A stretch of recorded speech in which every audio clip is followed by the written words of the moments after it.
Okay, ചെറിയൊരു issue വന്നാണ്. നമ്മൾ തുടങ്ങാം. സോറി കേട്ടോ, ചെറിയൊരു ടെക്നിക്കൽ ഇഷ്യൂ വന്നാണ്. നമ്മൾ വിഷയത്തിലേക്ക് കിടക്കാം കേട്ടോ. അപ്പോ കഴിഞ്ഞ യൂണിറ്റിൽ നമ്മൾ പഠിച്ചിരുന്നത് സൈക്കോളജിയുടെ ആദ്യ ഭാഗങ്ങളെ കുറിച്ച്, അതായത് ഇൻട്രൊഡക്ഷനും അതിന്റെ ഡെഫിനിഷനും, അതൊരു സയൻസ് ആണോ അതല്ല ആർട്ടാണോ എന്ന വിഷയത്തിലുള്ള ഡിസ്കഷൻ ആയിരുന്നു. ഇന്ന് നമ്മൾ പഠിക്കുന്നത് ഈ പേപ്പറിലെ ജനറൽ സൈക്കോളജി എന്ന PPCC 101 ബ്ലോക്ക് 1 രണ്ടാമത്തെ യൂണിറ്റ് ആണ്. രണ്ടാമത്തെ unit nature, scope, divisions and application psychology, ഈ 4 കാര്യങ്ങൾ ഡിസ്കസ് ചെയ്യുന്നുണ്ട്. എന്താണ് സൈക്കോളജിയുടെ നേച്ചർ എന്ന് പറയുന്നുണ്ട്. നേച്ചർ എന്ന് പറഞ്ഞാൽ അതൊരു സയൻസ് ആണോ ആർട്ടാണോ എന്ന വിഷയം, അതായത് സൈക്കോളജി ഏത് ഇതിൽ നിന്നാണ് ബ്രാഞ്ച് ഔട്ട് ആയിട്ട് വന്നത് എന്നൊക്കെ പറയുന്നുണ്ട്. പിന്നെ സ്കോപ്പ്, എന്തെല്ലാം വിഷയങ്ങളാണ് അതിൽ ഡിസ്കഷന് വിധേയമാക്കുന്നത് പറയുന്നുണ്ട്. പിന്നെ ഡിവിഷൻസ്, എത്ര ഭാഗങ്ങളുണ്ട്, ഇന്ന് സൈക്കോളജി ഏതെല്ലാം മേഖലയിൽ ഉപയോഗിക്കുന്നുണ്ട്. ഡീറ്റെയിൽ ആയ ഒരു ഡിസ്കഷൻ ആണ് ഈ യൂണിറ്റിൽ. വളരെ പ്രധാനപ്പെട്ട ഒരു യൂണിറ്റ് ആണ് കേട്ടോ. നമുക്ക് ഈ യൂണിറ്റ് പഠിക്കുമ്പോൾ ഇത്രയും കാര്യങ്ങൾ പഠിക്കാം. സൈക്കോളജി എന്ന് പറഞ്ഞാൽ നമ്മൾ കഴിഞ്ഞ യൂണിറ്റിൽ പഠിച്ച പോലെ ബിഹേവിയറിനെ കുറിച്ചുള്ള പഠനമാണെന്ന് പറഞ്ഞു. പിന്നെ സയന്റിഫിക്, അപ്പൊ നേച്ചർ എന്താണ്? This is A scientific study. പിന്നെ എന്തിനെ കുറിച്ചാണ് പഠിക്കുന്നത്? About behaviour. പിന്നെയോ മെന്റൽ പ്രോസസ്സ്.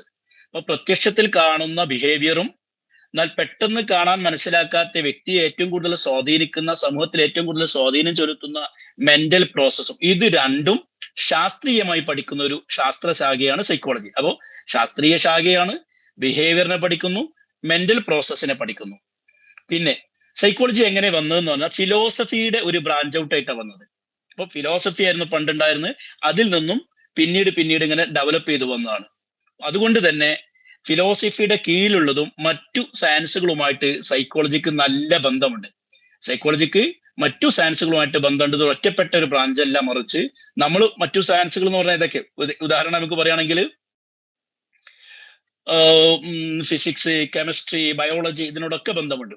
ഇതൊക്കെ നമുക്ക് ഈ യൂണിറ്റിൽ പഠിക്കാൻ പറ്റും കേട്ടോ. പിന്നെ ഇന്ത്യയിൽ സൈക്കോളജി എങ്ങനെയാണ് ഡെവലപ്പ് ചെയ്തു വന്നത്, എവിടെയാണ് ആദ്യത്തെ സൈക്കോളജിക്കൽ ഇൻസ്റ്റിറ്റ്യൂട്ട് വന്നത്, ഇത് നമുക്ക് ഈ യൂണിറ്റിൽ പഠിക്കാൻ പറ്റും. മാത്രമല്ല സൈക്കോളജിക്കൽ ഹെൽത്ത്, അതുപോലെ തന്നെ ഇമോഷണൽ പ്രോബ്ലംസ്, ഇതൊക്കെ തടുക്കാൻ വേണ്ടി എന്തെല്ലാം ടെക്നിക്കുകൾ, ടൂൾസുകളാണ് പിന്നീട് കണ്ടെത്തിയത് എന്നതും ഈ യൂണിറ്റിന്റെ ഭാഗമായിട്ട് നമുക്ക് മനസ്സിലാക്കാൻ പറ്റും. ഇനി നമുക്ക് യൂണിറ്റിലേക്ക് പ്രവേശിക്കാം. സൈക്കോളജി സയൻസ് എന്ന് പറയുകയാണെങ്കിൽ അതേ ഒരു ശാസ്ത്രീയമായ പഠനമാണ്. എന്തിനെ കുറിച്ചുള്ള പഠനമാണ്? ബിഹേവിയറൽ സയൻസിനെ കുറിച്ച്, മനുഷ്യന്റെ പെരുമാറ്റങ്ങളെ കുറിച്ച്, സമൂഹത്തിന്റെ പെരുമാറ്റത്തെ കുറിച്ചാണ് പഠിക്കുന്നത്. അതുകൊണ്ട് തന്നെ ഇത് മനുഷ്യനെയും സമൂഹത്തെയും മനുഷ്യന്റെ പല പല കാര്യങ്ങളെയും സിസ്റ്റമാറ്റിക് ആയ മെത്തേഡുകൾ ഉപയോഗിച്ചുകൊണ്ട് പഠിക്കുന്നു. ശാസ്ത്രീയമായ പഠനം എന്ന് പറയുമ്പോൾ സിസ്റ്റമാറ്റിക് ആയ മെത്തേഡുകൾ, ഒബ്സർവേഷൻ ആകാം, എക്സ്പെരിമെന്റേഷൻ ആകാം, അല്ലെങ്കിൽ മറ്റുള്ള മെത്തേഡുകളാകാം. ആ ഡാറ്റ കളക്ട് ചെയ്ത് സിസ്റ്റമാറ്റിക് ആയി ഇതിലും പഠിക്കുന്നുണ്ട്.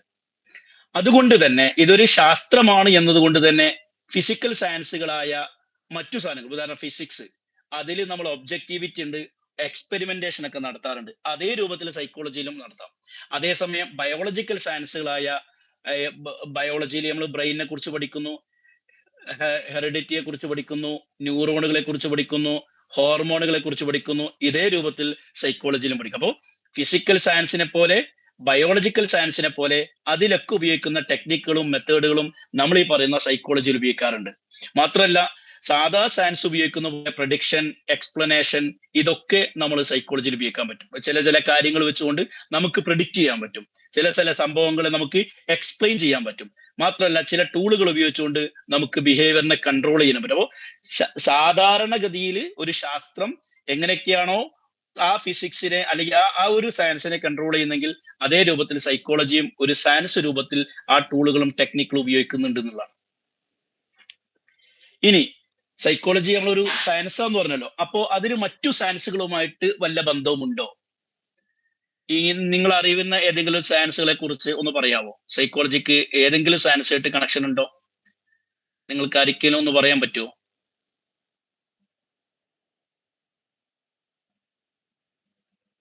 എന്റെ കൂടെ ഉണ്ടോ നിങ്ങള്?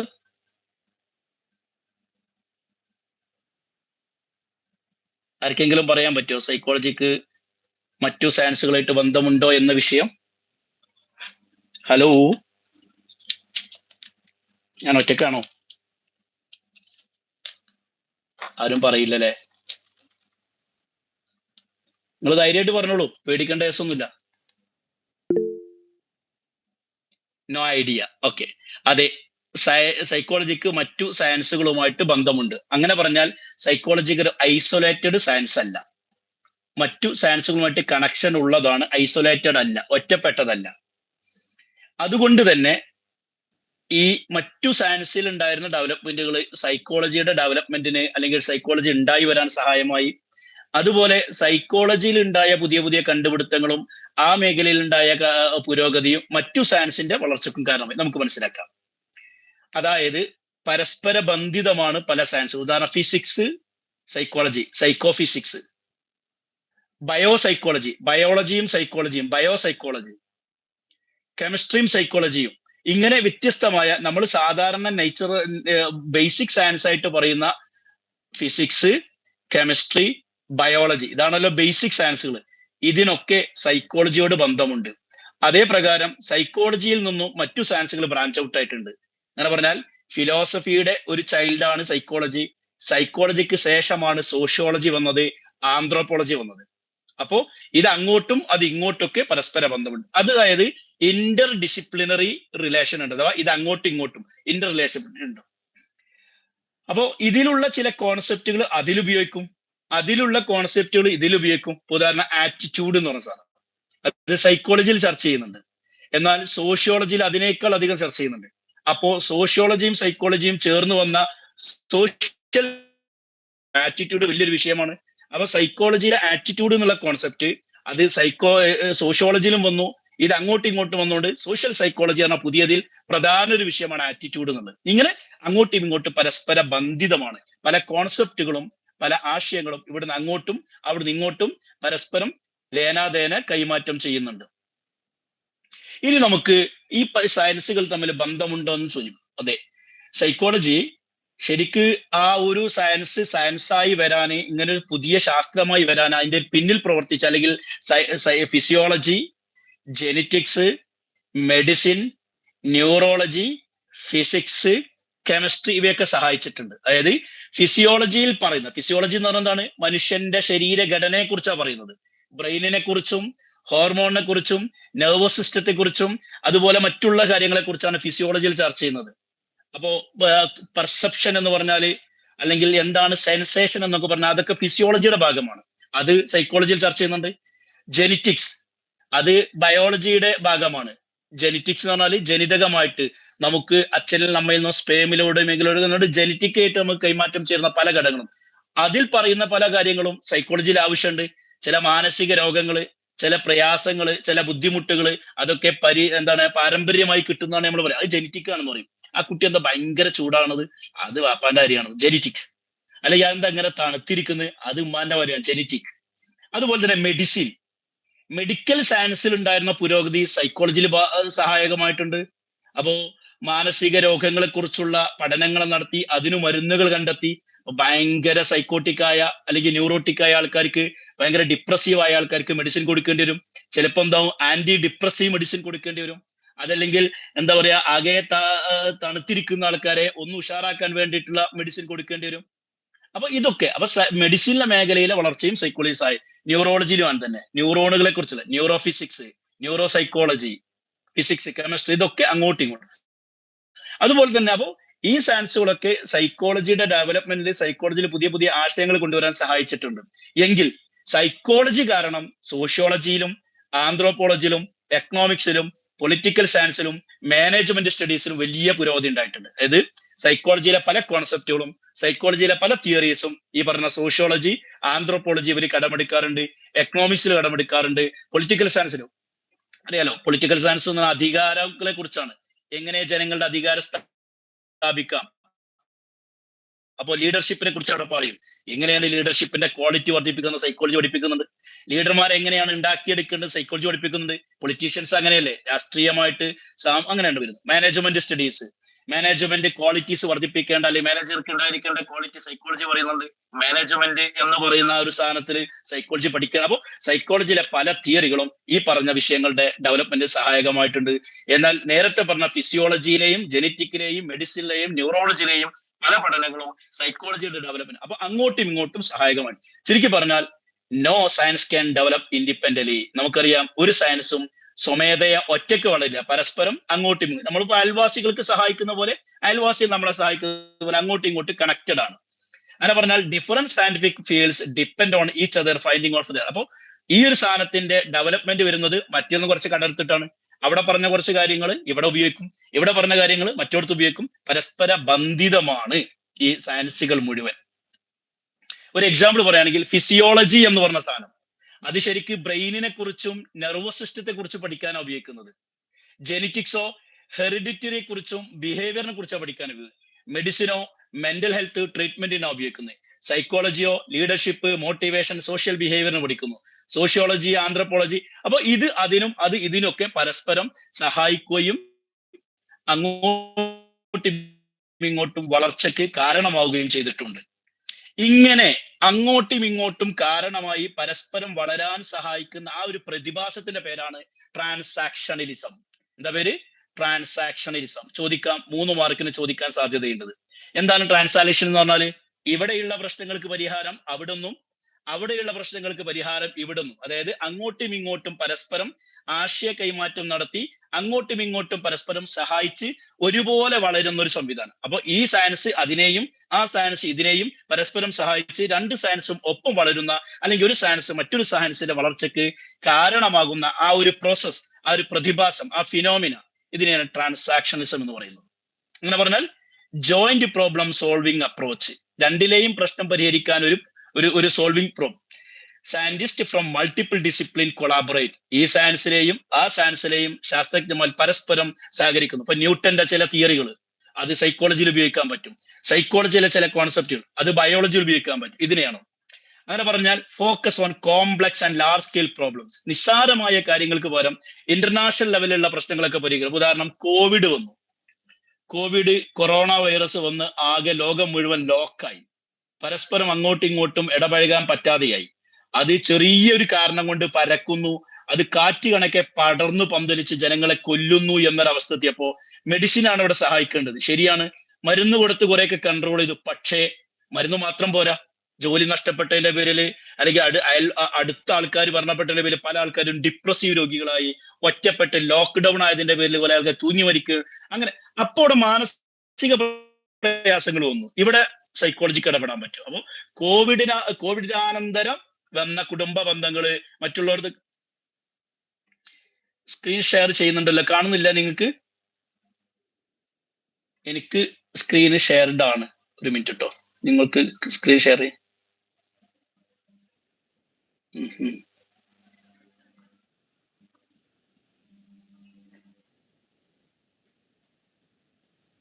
ഇപ്പോ കാണുന്നുണ്ടോ?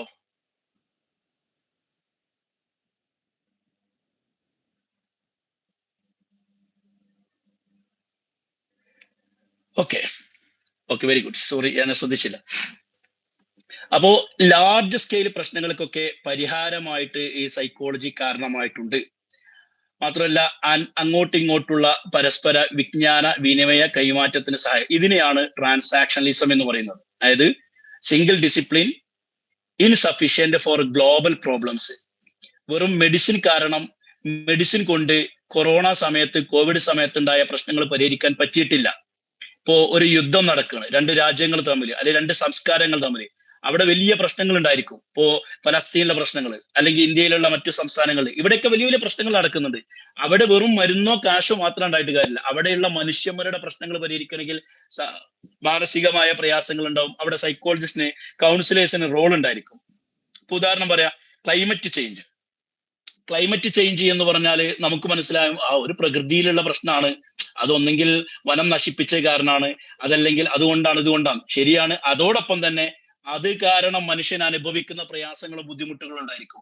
അവിടെ സൈക്കോളജിക്ക് ചില റോളുകൾ കൊടുക്കണ്ടാവും. അതാണ് എൻവയോൺമെന്റൽ സയൻസ് എന്ന് പറഞ്ഞാൽ നിങ്ങൾ മറ്റൊരു സബ്ജക്ട് പഠിക്കുന്നത്. എന്തിനാണ് സൈക്കോളജിയിൽ പഠിക്കുന്നത് അത് നമുക്ക് മനസ്സിലാക്കാം. അപ്പോ എന്താ വേണ്ടതെന്ന് വെച്ചാൽ റിക്വയേഴ്സ് കമ്പൈൻഡ് സയന്റിഫിക് എഫോർട്ട്. മനുഷ്യന്റെ സകലമായ പ്രശ്നങ്ങളും പരിഹരിക്കാൻ എല്ലാ സയൻസുകളും ഒരുമിച്ചുള്ള ഒരു പ്രവർത്തനം ആവശ്യമാണ്. അപ്പോൾ പരസ്പരം അങ്ങോട്ടും ഇങ്ങോട്ടും സഹകരിച്ചാണ് വളരാൻ സാധിക്കുക.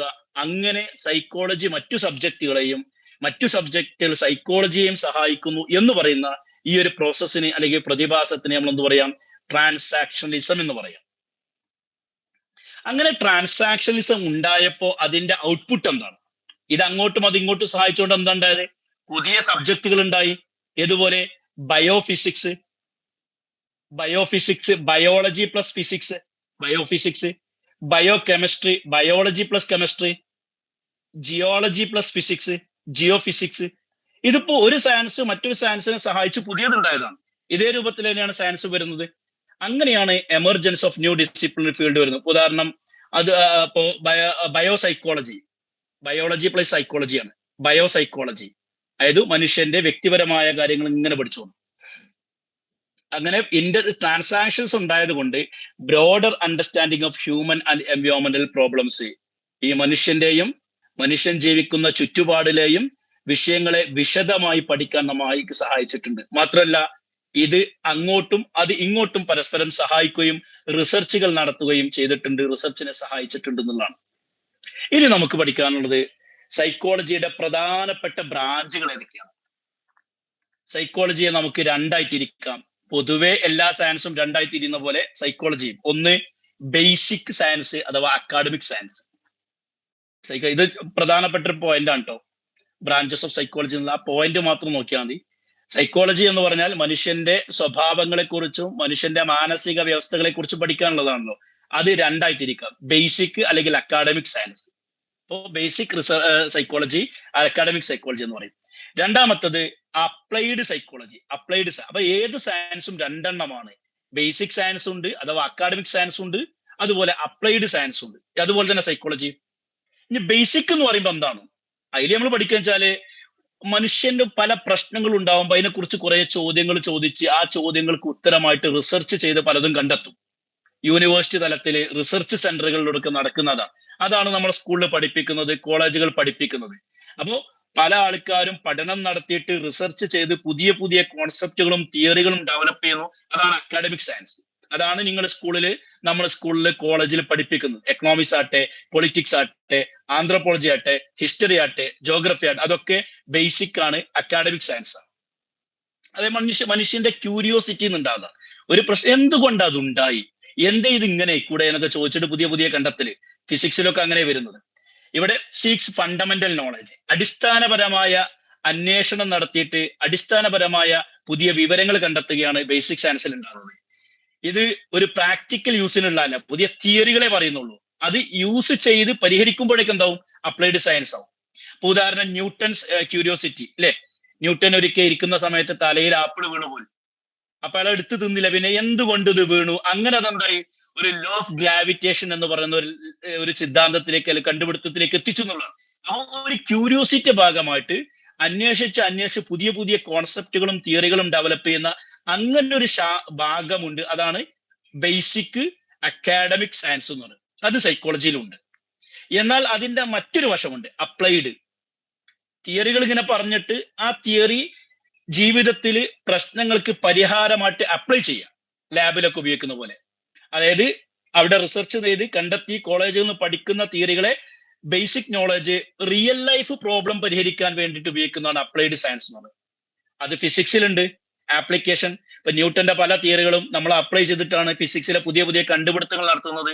വിമാനങ്ങളാകട്ടെ, വാഹനങ്ങളാകട്ടെ, എയറോപ്ലെയിൻ, അങ്ങനെ ഇതെല്ലാ സാധനവും ശാസ്ത്രം എന്തെല്ലാം കണ്ടെത്തുന്നു അത് പല തിയറികളും ബേസ് ചെയ്ത്. അപ്പോൾ തിയറിറ്റിക്കൽ പഠനം അക്കാഡമിക്, അതിന്റെ ആപ്ലിക്കേഷൻ വരുമ്പോൾ അപ്ലൈഡ് സയൻസ്, അത് സൈക്കോളജിയിലുണ്ട്.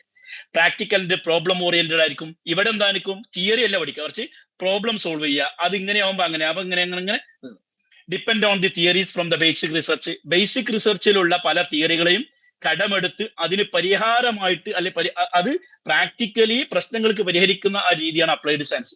ഉദാഹരണം engineering, education psychology, industrial psychologic ഉദാഹരണമാണ്. ഇപ്പോ എക്സാമ്പിൾ പറയുകയാണെങ്കിൽ ഇപ്പൊ ക്ലിനിക്കൽ സൈക്കോളജി എന്ന് പറഞ്ഞാൽ മനുഷ്യന്റെ മാനസിക പ്രയാസങ്ങൾക്കും പിരിമുറുക്കങ്ങൾക്കും പരിഹാരമായി കാണുന്ന ഒരു സൈക്കോളജിയാണ്. അപ്പോ സ്കിസോഫ്രീനിയ ആകാം, ബൈപ്പോളർ ആകാം, അതിൽ ഡിപ്രഷൻ ആകാം, പാരനോയിഡ് ആകാം, സ്കീസോയിഡ് ആകാം, പലതരത്തിലുള്ള പ്രശ്നങ്ങൾ മനുഷ്യനുണ്ടാകും. ന്യൂറോട്ടിക് ഉണ്ടാകാം, സൈക്കോട്ടിക് ഉണ്ടാകാം. ഈ പ്രശ്നങ്ങൾക്കൊക്കെ പരിഹാരം നിർദ്ദേശിക്കുന്നത് സൈക്കോളജിയിലെ പല പല ആശയങ്ങളാണ്. അതൊക്കെ പല തിയറിയിൽ നിന്നും കടമെടുക്കുന്നതായിരിക്കും. അപ്പോൾ ബിഹേവിയറിസം എന്ന ഒരു തിയറി ഉണ്ട്, അതിന് കടമെടുത്ത കുറെ സാധനങ്ങൾ, അത് അപ്ലൈഡ് സൈക്കോളജി. അല്ലെങ്കിൽ കൊഗ്നിറ്റീവ് സൈക്കോളജി എന്നൊരു തിയറി ഉണ്ട്, കൊഗ്നിറ്റീവിസം. അതല്ലെങ്കിൽ ജസ്റ്റാൾട്ട്, അതുമല്ലെങ്കിൽ സൈക്കോ ഡൈനാമിക്, സൈക്കോ അനലിറ്റിക്, ഇതൊക്കെ ഓരോ തിയറിയാണ്. ഫ്രോയിഡ് പറഞ്ഞ തിയറി ആകാം, അല്ലെങ്കിൽ ഓരോരുത്തരും പറഞ്ഞ ആ തിയറി ജീവിതത്തിൽ അപ്ലൈ ചെയ്തുകൊണ്ട് CBT എന്ന ടെക്നിക്ക്, കൊഗ്നിറ്റീവ് ബിഹേവിയർ തെറാപ്പി അപ്പൊ അപ്ലൈഡ് ആയി. അപ്പോ clinical psychology, education psychology, industrial psychology, ഇതൊക്കെ പ്രാക്ടിക്കൽ ആപ്ലിക്കബിൾ സൈക്കോളജിക്ക് ഉദാഹരണങ്ങളാണ്. അപ്പോ ഏത് സയൻസും രണ്ടെണ്ണം ഉണ്ട്, basic, academic, applied. Basic academy സൈക്കോളജിയിലുണ്ട്, അതുപോലെ തന്നെ അപ്ലൈഡ് സൈക്കോളജിയിലുണ്ട്. ഇങ്ങനെ നമുക്ക് ബ്രാഞ്ച് ഔട്ട് ചെയ്യാൻ പറ്റും. ഇനി ബേസിക്കും അപ്ലൈഡും തമ്മിലുള്ള ബന്ധം, അതായത് ഇത് രണ്ടും കൃത്യമായിട്ട് രാത്രിയും പകലുമായിട്ട് വേർതിരിക്കാനും പറ്റില്ല. വൈകുന്നേരത്തെ മാതിരി പകല് രാത്രി കൂടി ചേർന്ന മാതിരി, അല്ലെങ്കിൽ നേരം വെളുക്കുന്ന പോലെ. രാത്രിയാണോ വെച്ചാൽ രാത്രിയാണ്, പകല. ഇതൊരു ബേസിക്കും അപ്ലൈഡും അങ്ങോട്ടും ഇങ്ങോട്ടും ഒരു വെട്ടി രണ്ട് കഷ്ണമായിട്ട് നമുക്ക് എടുക്കാൻ പറ്റില്ല, പരസ്പര ബന്ധിതമാണ്. അതായത് ബേസിക് റിസർച്ചിലൂടെ പ്രാക്ടിക്കൽ ആപ്ലിക്കേഷൻസ് ഉണ്ടാകുന്നു, അപ്ലൈഡ് റിസർച്ചിലൂടെ പുതിയ തിയറികൾ അഥവാ ബേസിക് റിസർച്ചുകൾ ഉണ്ടാകുന്നു, ബേസിക് ഇത് ഉണ്ടാകുന്നു. അങ്ങനെ പറഞ്ഞാൽ ഇത് അങ്ങോട്ടും അത് ഇങ്ങോട്ടും. ഇവിടെ നിന്ന് നമ്മൾ പല തിയറികൾ ഉപയോഗിച്ചിട്ട് അത് അപ്ലൈ ചെയ്ത് പല പ്രശ്നങ്ങൾക്ക് പരിഹാരം കണ്ടുവരുമ്പോൾ പുതിയ പ്രശ്നം ഉണ്ടാവും, അപ്പൊ പുതിയ തിയറി ഡെവലപ്പ് ചെയ്യും. അപ്പൊ അതിന് നമ്മൾ പരിഹാരം കണ്ടുവരുമ്പോൾ മറ്റൊരു പ്രശ്നം ഉണ്ടാകും. ഇങ്ങനെ ആണ് ഡെവലപ്മെന്റ് ഉണ്ടാകുന്നത്. അപ്പോ സയൻസിനെ രണ്ടായി തിരിച്ചു, ബേസിക് അഥവാ അക്കാഡമിക്, മറ്റൊന്ന് അപ്ലൈഡ്. അതേ രൂപത്തിൽ സൈക്കോളജി ഉണ്ട്, ബേസിക് ഉണ്ട് അഥവാ അക്കാഡമിക് ഉണ്ട്, പിന്നെ അപ്ലൈഡ് ഉണ്ട് പറഞ്ഞു. ഇനി നമ്മൾ വേറെ രീതിയിൽ സൈക്കോളജിയെ തരംതിരിക്കുകയാണ്. ഇത് പല രീതിയിൽ തിരിക്കുന്നുണ്ട്, നിങ്ങൾ പുസ്തകം വായിക്കും മനസ്സിലാവും. എന്നാലും മനസ്സിലാക്കുക, ബേസിക് ആൻഡ് അപ്ലൈഡ് എന്ന രണ്ട് കാറ്റഗറി ഉണ്ട്. ഇനി പഠിക്കുന്നത് എങ്ങനെയാണ്, സൈക്കോളജി ഏതിനെയാണ് ഫോക്കസ് ചെയ്യുന്നത്, ഏത് ഏരിയയാണ് ഫോക്കസ് ചെയ്യുന്നത് എന്ന രീതിയിൽ രണ്ടായി തിരിക്കുക psychology. Parameswaran Beena Indian psychologist ആണ് കേട്ടോ. 1988 ഇന്ത്യൻ സൈക്കോളജികളായ പരമേശ്വരൻ ആൻഡ് ബീന അവർ രണ്ടുപേരും പറയുന്നത് വെച്ചാല്, പഠനം ഏത് രീതിയിൽ എവിടെ ഫോക്കസ് ചെയ്യുന്നു, സൈക്കോളജിയിലെ പഠനം എവിടെയാണ് ഫോക്കസ് ചെയ്യുന്നത്, എങ്ങനെയാണ് പഠിക്കുന്നത് എന്ന രീതിയിൽ സൈക്കോളജിയെ രണ്ടായി തിരിക്കാം. ഒന്ന് ജനറൽ സൈക്കോളജി, രണ്ട് ഡിഫറൻഷ്യൽ സൈക്കോളജി. ഇപ്പൊ നേരത്തെ നമ്മൾ പറഞ്ഞ എന്താണ്, basic psychology, applied psychology. Basic എന്ന് പറയുമ്പോൾ തിയറികൾ ഡെവലപ്പ് ചെയ്യുന്നു, ആശയങ്ങൾ കണ്ടെത്തുന്നു. അപ്ലൈഡ് എന്ന് പറയുമ്പോൾ ആ തിയറി, ആ ആശയങ്ങൾ ജീവിതത്തിലെ പ്രശ്നങ്ങൾക്ക് പരിഹാരമായി കണ്ടെത്തുന്നു. രണ്ടാമത്തത് പരമേശ്വരൻ ബീന ഇവരുടെ ഒരു ക്ലാസിഫിക്കേഷൻ ആണ്. ഇവർ പറയുന്നത് സൈക്കോളജി രണ്ടെണ്ണം ഉണ്ട്, general psychology, differential psychology. Clear ആവുന്നുണ്ടോ?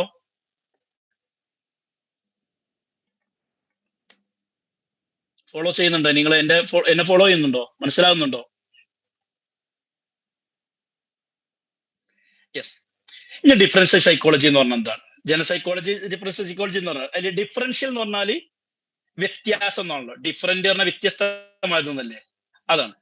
ഇൻഡിവിജ്വൽ ഡിഫറൻസസ് പഠിക്കുക. ഉദാഹരണം, ഒരു വീട്ടിൽ 5 കുട്ടികൾ എന്ന് വിചാരിക്കുക.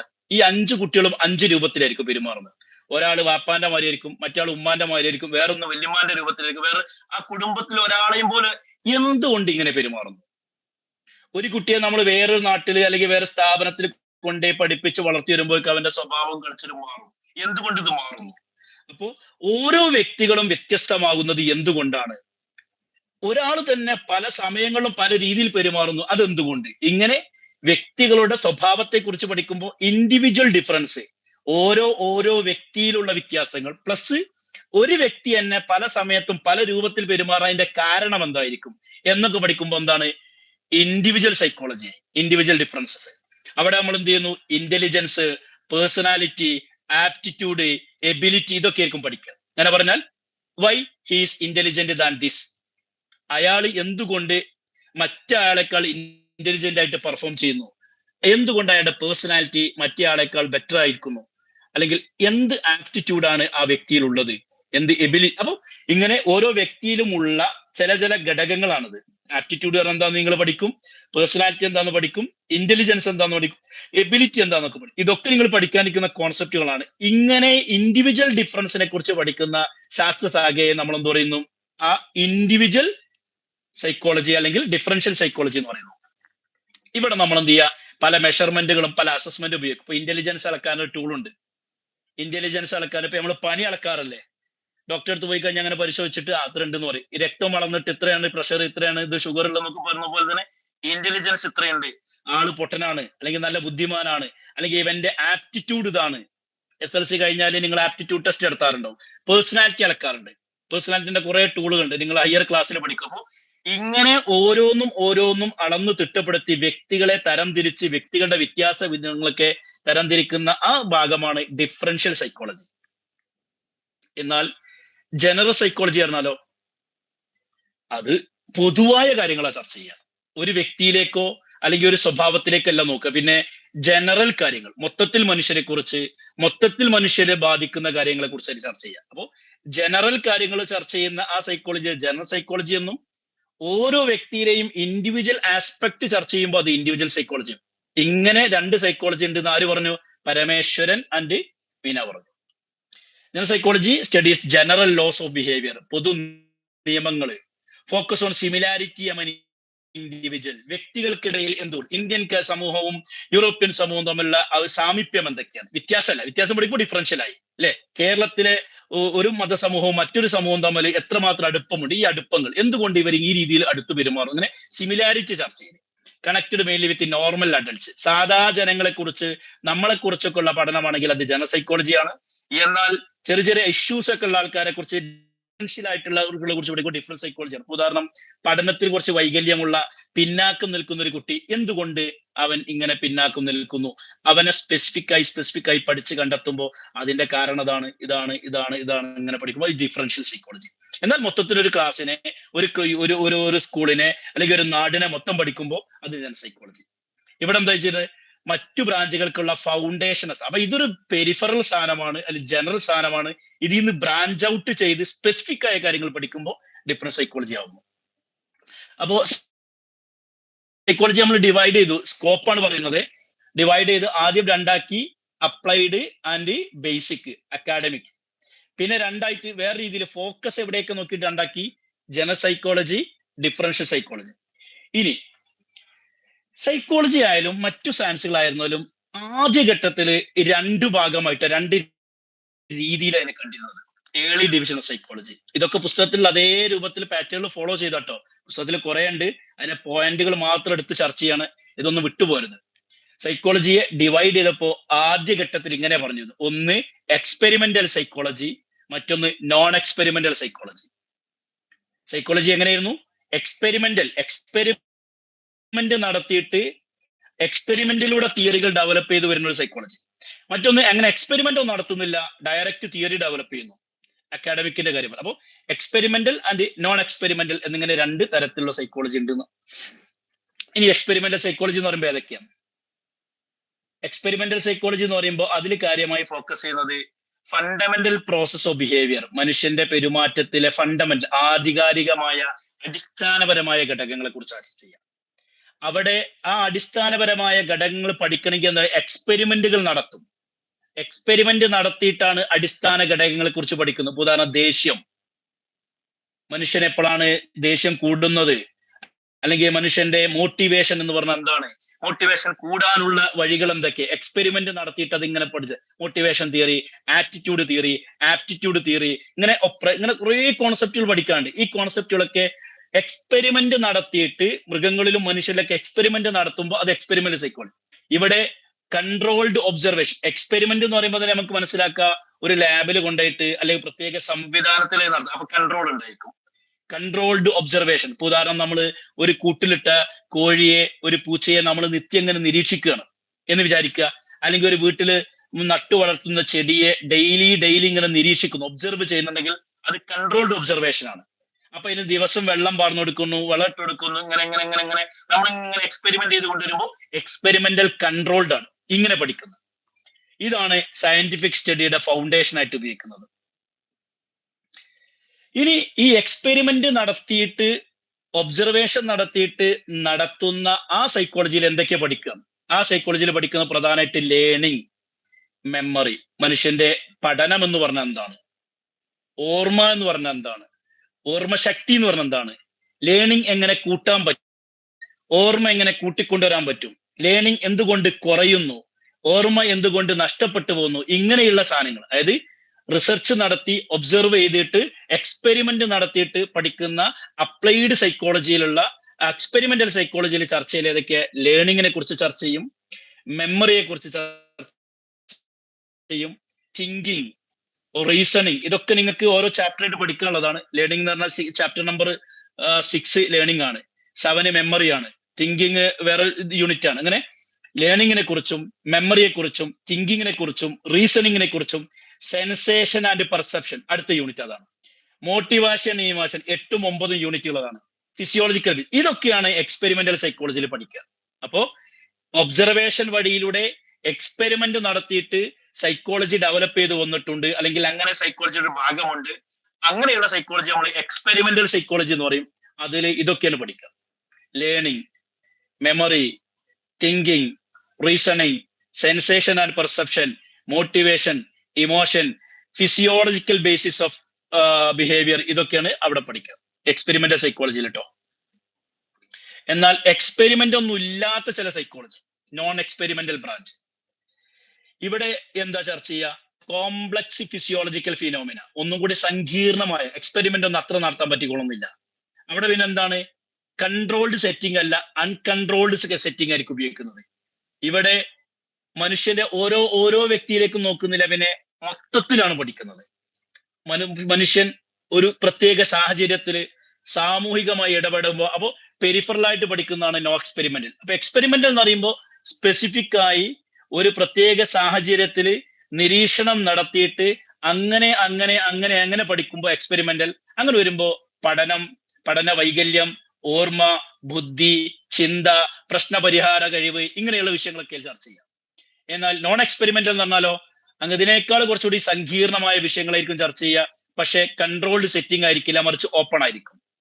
ഇവിടെ വ്യക്തിയുടെ ചില പ്രത്യേക കാര്യങ്ങളിലേക്കല്ല, മറിച്ച് മൊത്തത്തിലേക്കാണ് ചർച്ച ചെയ്യുന്നത്. അത് നോൺ എക്സ്പെരിമെന്റൽ സൈക്കോളജിനെ 2 എണ്ണം നമുക്ക് കാണാൻ സാധിക്കും. Non experimental psychology, child psychology, adolescent psychology, gerontology, ഇങ്ങനെ 3. ഫിസിയോളജിക്കൽ സൈക്കോളജി നമ്മൾ പഠിച്ചല്ലോ, അതിന്റെ ഡെവലപ്മെന്റ് അതിങ്ങനെ പുരോഗമിപ്പോ ചൈൽഡ് സൈക്കോളജി, അതായത് കുഞ്ഞുങ്ങളെ കുറിച്ച് പഠിക്കുന്നത്, അത് മൊത്തത്തിലാണ്, ഒരു വ്യക്തിയെ കുറിച്ചല്ല. ഒരു കുഞ്ഞായിരിക്കുമ്പോൾ, ജനിച്ചു വരുമ്പോൾ അവിടെ ശ്രദ്ധിക്കേണ്ട കുറെ കാര്യങ്ങൾ. അഡോളസെന്റ് സൈക്കോളജി, കുഞ്ഞ് ഒരു 19-20 വയസ്സായി കഴിഞ്ഞാൽ പിന്നെ അവിടുന്ന് അങ്ങോട്ട് 10-35 വയസ്സാകുന്നവരെ അഡോളസെന്റ് ആണ്, അഡൾട്ട്ഹുഡ് ആണ്. ആ സമയത്തുള്ള വിഷയങ്ങൾ, ആ സമയത്തുണ്ടായ ശാരീരിക മാറ്റങ്ങൾ, മാനസിക മാറ്റങ്ങൾ, വൈകാരിക മാറ്റങ്ങൾ, ഇത് ചെറുപ്പം. അപ്പൊ കുഞ്ഞ് ജനിച്ച് ഇൻഫാന്റ് ആവുമ്പോ, ചൈൽഡ് ആവുമ്പോ, പിന്നെ ടീനേജ് ആവുമ്പോ, അഡൾട്ട് ആവുമ്പോ, അഡോളസെൻസ്, ഇങ്ങനെ ഓരോ ഘട്ടങ്ങൾ പഠിച്ചു. അതാണ് ഡെവലപ്മെന്റ് സൈക്കോളജി. ജെറന്റോളജി എന്ന് പറഞ്ഞാൽ വയസ്സായിരിക്കുന്ന പ്രായമായ ആൾക്കാർ. അപ്പോൾ ചെറിയ കുഞ്ഞിനെ കൈകാര്യം ചെയ്യേണ്ട രീതിയിലല്ല, ചെറിയ കുഞ്ഞിന്റെ സ്വഭാവ പെരുമാറ്റങ്ങളല്ല അഡോളസെന്റിൽ ഉണ്ടാകുക. അപ്പൊ അഡോളസെന്റ് കുട്ടിയിൽ കൈകാര്യം ചെയ്യേണ്ട രീതി അതല്ല. ഉദാഹരണം, LKG-യിലും UKG-യിലും കുട്ടികളെ പഠിപ്പിക്കുന്ന ആ മെത്തേഡ് അല്ല 20, 19, 18 വയസ്സായ +2 ലെവലിലെ കുട്ടികളെ പഠിപ്പിക്കേണ്ടത്. ആ മെത്തേഡ് അല്ല PGക്ക് പഠിക്കുന്ന കുട്ടികളെ പഠിപ്പിക്കേണ്ടത്. മെത്തേഡ് വ്യത്യാസമുണ്ട്, കാരണം സൈക്കോളജി പറയുന്നതാണ്. എന്നാൽ പ്രായമായ ആൾക്കാരെയോ പഠിപ്പിക്കൽ മാത്രമല്ല, പെരുമാറുന്നത് ചെറിയ കുഞ്ഞിനോട് പെരുമാറുന്ന അതേ രൂപത്തിൽ നമ്മൾ വലിയവരോട് പെരുമാറേണ്ടി വരും. ജെറന്റോളജി. അപ്പോൾ പ്രായമാകുമ്പോൾ മനസ്സിലുണ്ടാകുന്ന മാനസിക വ്യത്യാസങ്ങൾ, പെരുമാറ്റ വ്യത്യാസം, ഇങ്ങനെ പഠിക്കുന്നതാണ് ജെറന്റോളജി. അപ്പോ എക്സ്പെരിമെന്റൽ സൈക്കോളജിയിൽ നിന്ന് മാറിയിട്ട് നോൺ എക്സ്പെരിമെന്റൽ സൈക്കോളജിയിൽ വരുന്നതാണ് ഇതൊക്കെ. നോൺ എക്സ്പെരിമെന്റൽ സൈക്കോളജിയിൽ മറ്റൊന്നാണ് സോഷ്യൽ സൈക്കോളജി. നേരത്തെ നമ്മൾ പഠിച്ചു, സോഷ്യോളജി പ്ലസ് സൈക്കോളജി ചേർന്ന് സോഷ്യൽ സൈക്കോളജി ഉണ്ടായിരുന്നു. അത് വലുതായി പിന്നെന്ത് ചെയ്തു? അപ്ലൈഡ് സോഷ്യൽ സൈക്കോളജി ഉണ്ടായി. അത് നിങ്ങൾ PG സെക്കൻഡ് ഇയറിലൊക്കെ പഠിക്കാനുണ്ട്.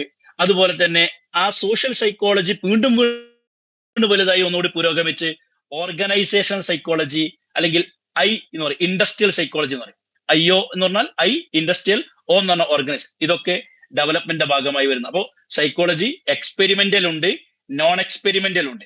എക്സ്പെരിമെന്റൽ എന്ന് പറയുമ്പോൾ ലാബിൽ വെച്ച് കൺട്രോൾഡ് സിറ്റുവേഷനിലൂടെ പഠിച്ചെടുക്കുന്ന പല സാധനങ്ങളും, ഉദാഹരണം റീസണിങ്ങിനെ കുറിച്ച്, ലേണിങ്ങിനെ കുറിച്ച്, മെമ്മറിയെ കുറിച്ചൊക്കെ പഠിക്കും. മറ്റത് അൺകൺട്രോൾഡ് ആണ്, അത് വലിയ വിഷയങ്ങളെ കുറിച്ചാണ് പറയുക, അത് ജനറൽ കാര്യങ്ങളായിരിക്കും. ഏതുപോലെ ഡെവലപ്മെന്റൽ സൈക്കോളജി, അതായത് child psychology, adolescent psychology, gerontology. അതുമല്ലെങ്കിൽ സോഷ്യൽ സൈക്കോളജിയെ പോലെ, അഥവാ അപ്ലൈഡ് സോഷ്യൽ സൈക്കോളജി അല്ലെങ്കിൽ ഓർഗനൈസ്ഡ് സൈക്കോളജി, ഇതൊക്കെ നോൺ എക്സ്പെരിമെന്റൽ സൈക്കോളജിക്ക് ഉദാഹരണങ്ങളാണ്. ഇപ്പോ സൈക്കോളജി വികസിച്ച് ഇങ്ങനെയൊക്കെ ആയിട്ടുണ്ട് കേട്ടോ. ഇത് രണ്ടാണ് എങ്കിലും ബേസിക് സൈക്കോളജിയും അപ്ലൈഡ് സൈക്കോളജിയും ചേർന്ന് ഇപ്പൊ എന്തായി പുതിയ രീതിയിലേക്ക് മാറിയിട്ടുണ്ട്. അതായത് മോട്ടിവേഷൻ തിയറീസ് ഒക്കെ അപ്പൊ മോട്ടിവേഷൻ എന്ന് പറയുന്ന സാധനം നമ്മൾ എവിടെ പഠിക്കുന്നതാണ്? ബേസിക് സൈക്കോളജി പഠിക്കുന്നതാണ്.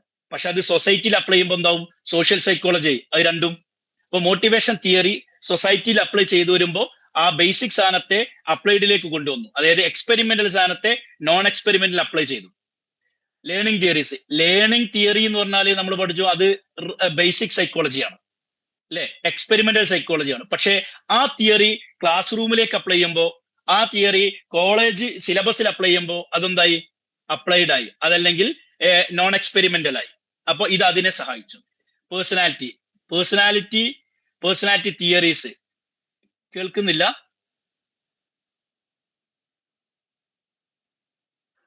നോട്ട്സ് എഴുതി എന്താ എനിക്ക് മനസ്സിലായില്ല. എന്താ ഉദ്ദേശിക്കുന്നത്? നോട്ട്സ് വേണമെന്നാണോ? നോട്ട്സ് നമ്മൾ പ്രൊവൈഡ് ചെയ്യും. ക്ലാസ്സിന് ശേഷം നമ്മൾ നോട്ട്സ് കൊടുക്കുന്നതായിരിക്കും കേട്ടോ. ഇനി നമ്മൾ സൈക്കോളജിയുടെ സ്കോപ്പിനെ കുറിച്ച് പറയാം. അപ്പോൾ സൈക്കോളജിന്റെ ഡെവലപ്മെന്റ് ഇങ്ങനെ പറഞ്ഞു. ബേസിക് സൈക്കോളജി, എക്സ്പെരിമെന്റൽ സൈക്കോളജി, പിന്നെ ഇങ്ങനെ വന്ന് ഓക്കെ. സൈക്കോളജിയുടെ സ്കോപ്പിനെ കുറിച്ചാണ് ചർച്ച ചെയ്യുന്നത്. സ്കോപ്പ് എന്ന് പറയുമ്പോൾ ഏത് വിഷയത്തിന്റെ സ്കോപ്പ് എന്താണ്? അതിൽ എന്തൊക്കെയാണ് ചർച്ച ചെയ്യുന്നത്? ഒരു വിഷയം പഠിച്ച് നമ്മൾ പറയില്ലേ, ഫിസിക്സ്, ഞാൻ BSc ഫിസിക്സിന് പോവുകയാണ്, MSc, എന്താ പിന്നെ സ്കോപ്പ്? അത് പറഞ്ഞാൽ അതിൽ എന്തൊക്കെ പഠിക്കുന്നു, പഠിച്ചു കഴിഞ്ഞിട്ട് എന്തെല്ലാം ജോലി കിട്ടുന്നു, അല്ലെ? അപ്പൊ അങ്ങനെയാണ് ഒരു എന്താ പറയാ സ്കോപ്പ് കൊണ്ട് ഉദ്ദേശിക്കുന്നത്. സ്കോപ്പ് എന്ന് പറഞ്ഞാൽ range of activities and applications. എന്തെല്ലാമാണ് അതിൽ ചർച്ച ചെയ്യുന്നത്? പല ഫീൽഡുകളും ചേർന്നുകൊണ്ടാണ് പലപ്പോഴും ബ്രാഞ്ചുകൾ വലുതാവുന്നത്, എക്സ്പാൻഡ് ചെയ്യുന്നത്. Individual psychology, group, social behaviour, ഇതൊക്കെ സൈക്കോളജിയിൽ ചർച്ച ചെയ്യുന്നുണ്ട്. ബ്രാഞ്ചായി വരും. അങ്ങനെ ബ്രാഞ്ച് ഔട്ട് ആയി വരുന്ന ചില സൈക്കോളജിയാണ് നമ്മൾ പഠിക്കുന്നത്. അക്കാഡമിക് സൈക്കോളജി എന്താണ്, റിസർച്ച് സൈക്കോളജി എന്താ നമ്മൾ പഠിച്ചിട്ടുണ്ട് നേരത്തെ, അല്ലെ? ബേസിക് തിയറീസ് പറയുന്നതാണ് അക്കാഡമിക് സൈക്കോളജി അല്ലെങ്കിൽ റിസർച്ച് സൈക്കോളജി നമ്മൾ പറഞ്ഞത്.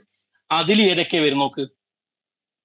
അതിൽ വരുന്നത് biopsychology, cognitive psychology, comparative psychology, cultural psychology, experimental psychology, learning psychology, physiological psychology, perception and sensation psychology.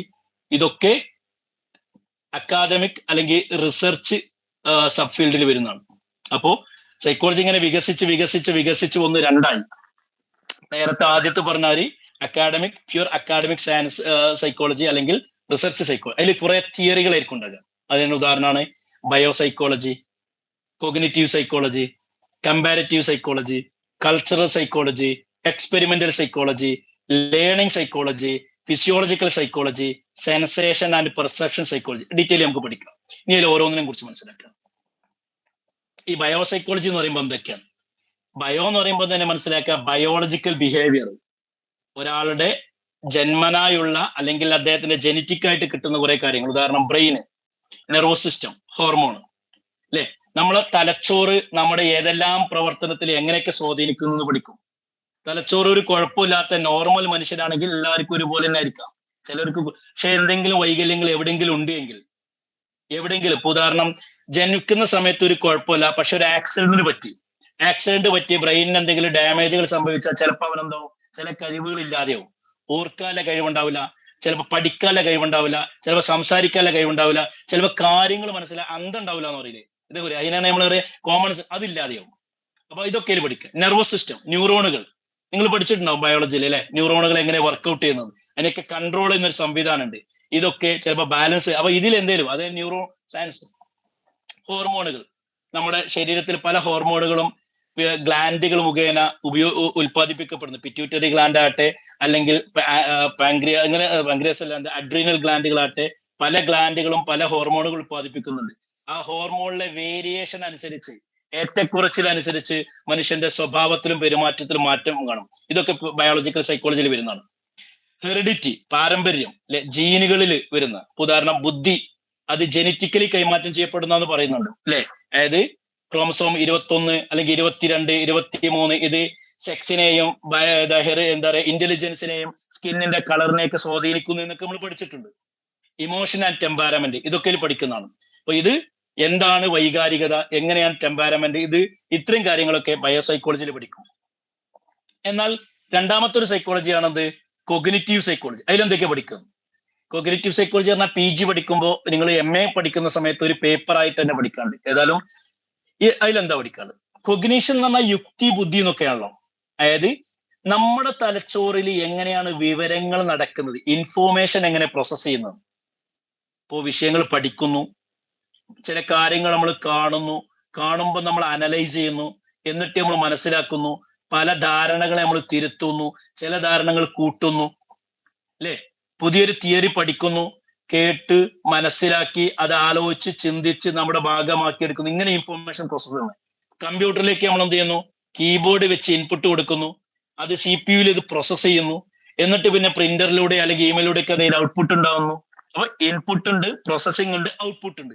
ഇതേ രൂപത്തിൽ തന്നെ ബ്രെയിനിലും പല സാധനങ്ങൾ നമ്മളെ പഞ്ചേന്ദ്രിയങ്ങൾ കാരണം അത് മുഖേന നമ്മളെ തലച്ചോറിലേക്ക് എത്തുന്നു, തലച്ചോറ് അനലൈസ് ചെയ്യുന്നു, എന്നിട്ട് പിന്നെ പ്രവർത്തനങ്ങൾ നടക്കുന്നു. അപ്പൊ ഇങ്ങനെയാണ് ഇൻഫോർമേഷൻ. ബുദ്ധി, തിങ്കിങ്, പ്രോബ്ലം സോൾവ്, ഇതൊക്കെ ഇന്റലക്ച്വൽ സാധനങ്ങളാണ്, അല്ലെ? ബുദ്ധിപരമായ കാര്യങ്ങളാണ്, തലച്ചോറ് കൊണ്ട് നടക്കുന്നത്. അപ്പോൾ മെന്റൽ പ്രോസസ്സുകൾ പഠിക്കുന്നതാണ് കൊഗ്നിറ്റീവ് സൈക്കോളജി. ലാംഗ്വേജും അങ്ങനെ തന്നെയാണ്. ഭാഷ എന്ന് പറഞ്ഞാൽ എങ്ങനെയാണ് ഭാഷ പഠിച്ചു വരുന്നത്, ഭാഷ പഠിക്കുമ്പോൾ ഉണ്ടാകുന്ന പ്രയാസങ്ങൾ എന്തൊക്കെയാണ്, ഭാഷ പഠിക്കാൻ എങ്ങനെയാണ്, അത് എങ്ങനെ തുടങ്ങുന്ന കുറെ കാര്യങ്ങൾ, അതൊക്കെ നമ്മൾ ഈ കൊഗ്നിറ്റീവ് സൈക്കോളജി പഠിക്കുന്നതാണ്. യുക്തി, ചിന്ത, പ്രോബ്ലം സോൾവിങ്, ഇന്റലിജൻസ്, ഇതൊക്കെ കൊഗ്നിറ്റീവ് സൈക്കോളജി ചർച്ച ചെയ്യും. മറ്റൊരു സൈക്കോളജിയാണ് കമ്പാരിറ്റീവ് സൈക്കോളജി. കമ്പാരിസൺ എന്ന് പറഞ്ഞാൽ തുലനം ചെയ്യൽ. അതായത് മനുഷ്യരും മൃഗങ്ങളും, നായയും മനുഷ്യനും തമ്മിലുള്ള ബന്ധം എന്താണ്, ആനയും മനുഷ്യനും തമ്മിലുള്ള ബന്ധം എന്താണ്, ഉറുമ്പിൽ നിന്ന് മനുഷ്യൻ എന്തൊക്കെ പഠിക്കാനുണ്ട്, തേനീച്ച, ആ റാണി തേനീച്ചകളെ മുഴുവൻ എങ്ങനെ നിയന്ത്രിക്കുന്നു, ആ ഒരു ലീഡർഷിപ്പ് ക്വാളിറ്റി എങ്ങനെ മനുഷ്യരിൽ ഉപയോഗപ്പെടുത്താൻ പറ്റും. പ്രത്യേക രീതിയിൽ ഓടുന്ന പറക്കുന്ന പക്ഷികളുണ്ട്, അല്ലെ?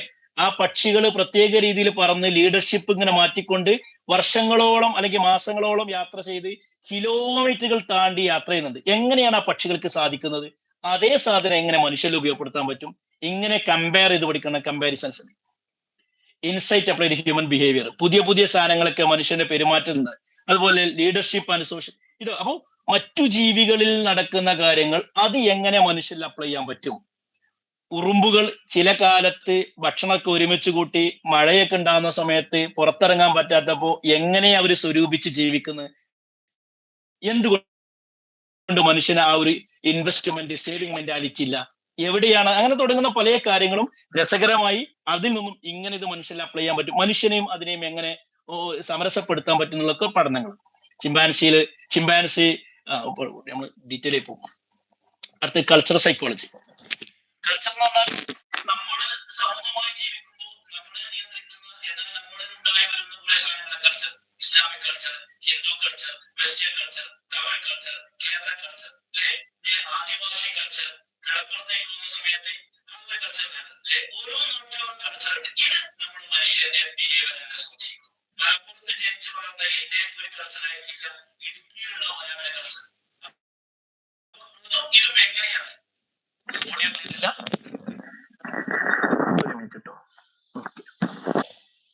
അപ്പൊ ഇതും അതും എങ്ങനെ സ്വാധീനിക്കുന്നു എന്ന് ചർച്ച ചെയ്യുന്നതാണ് നമ്മുടെ എന്ത് ചെയ്യുന്നത് ഇംപ്ലുവൻസ്.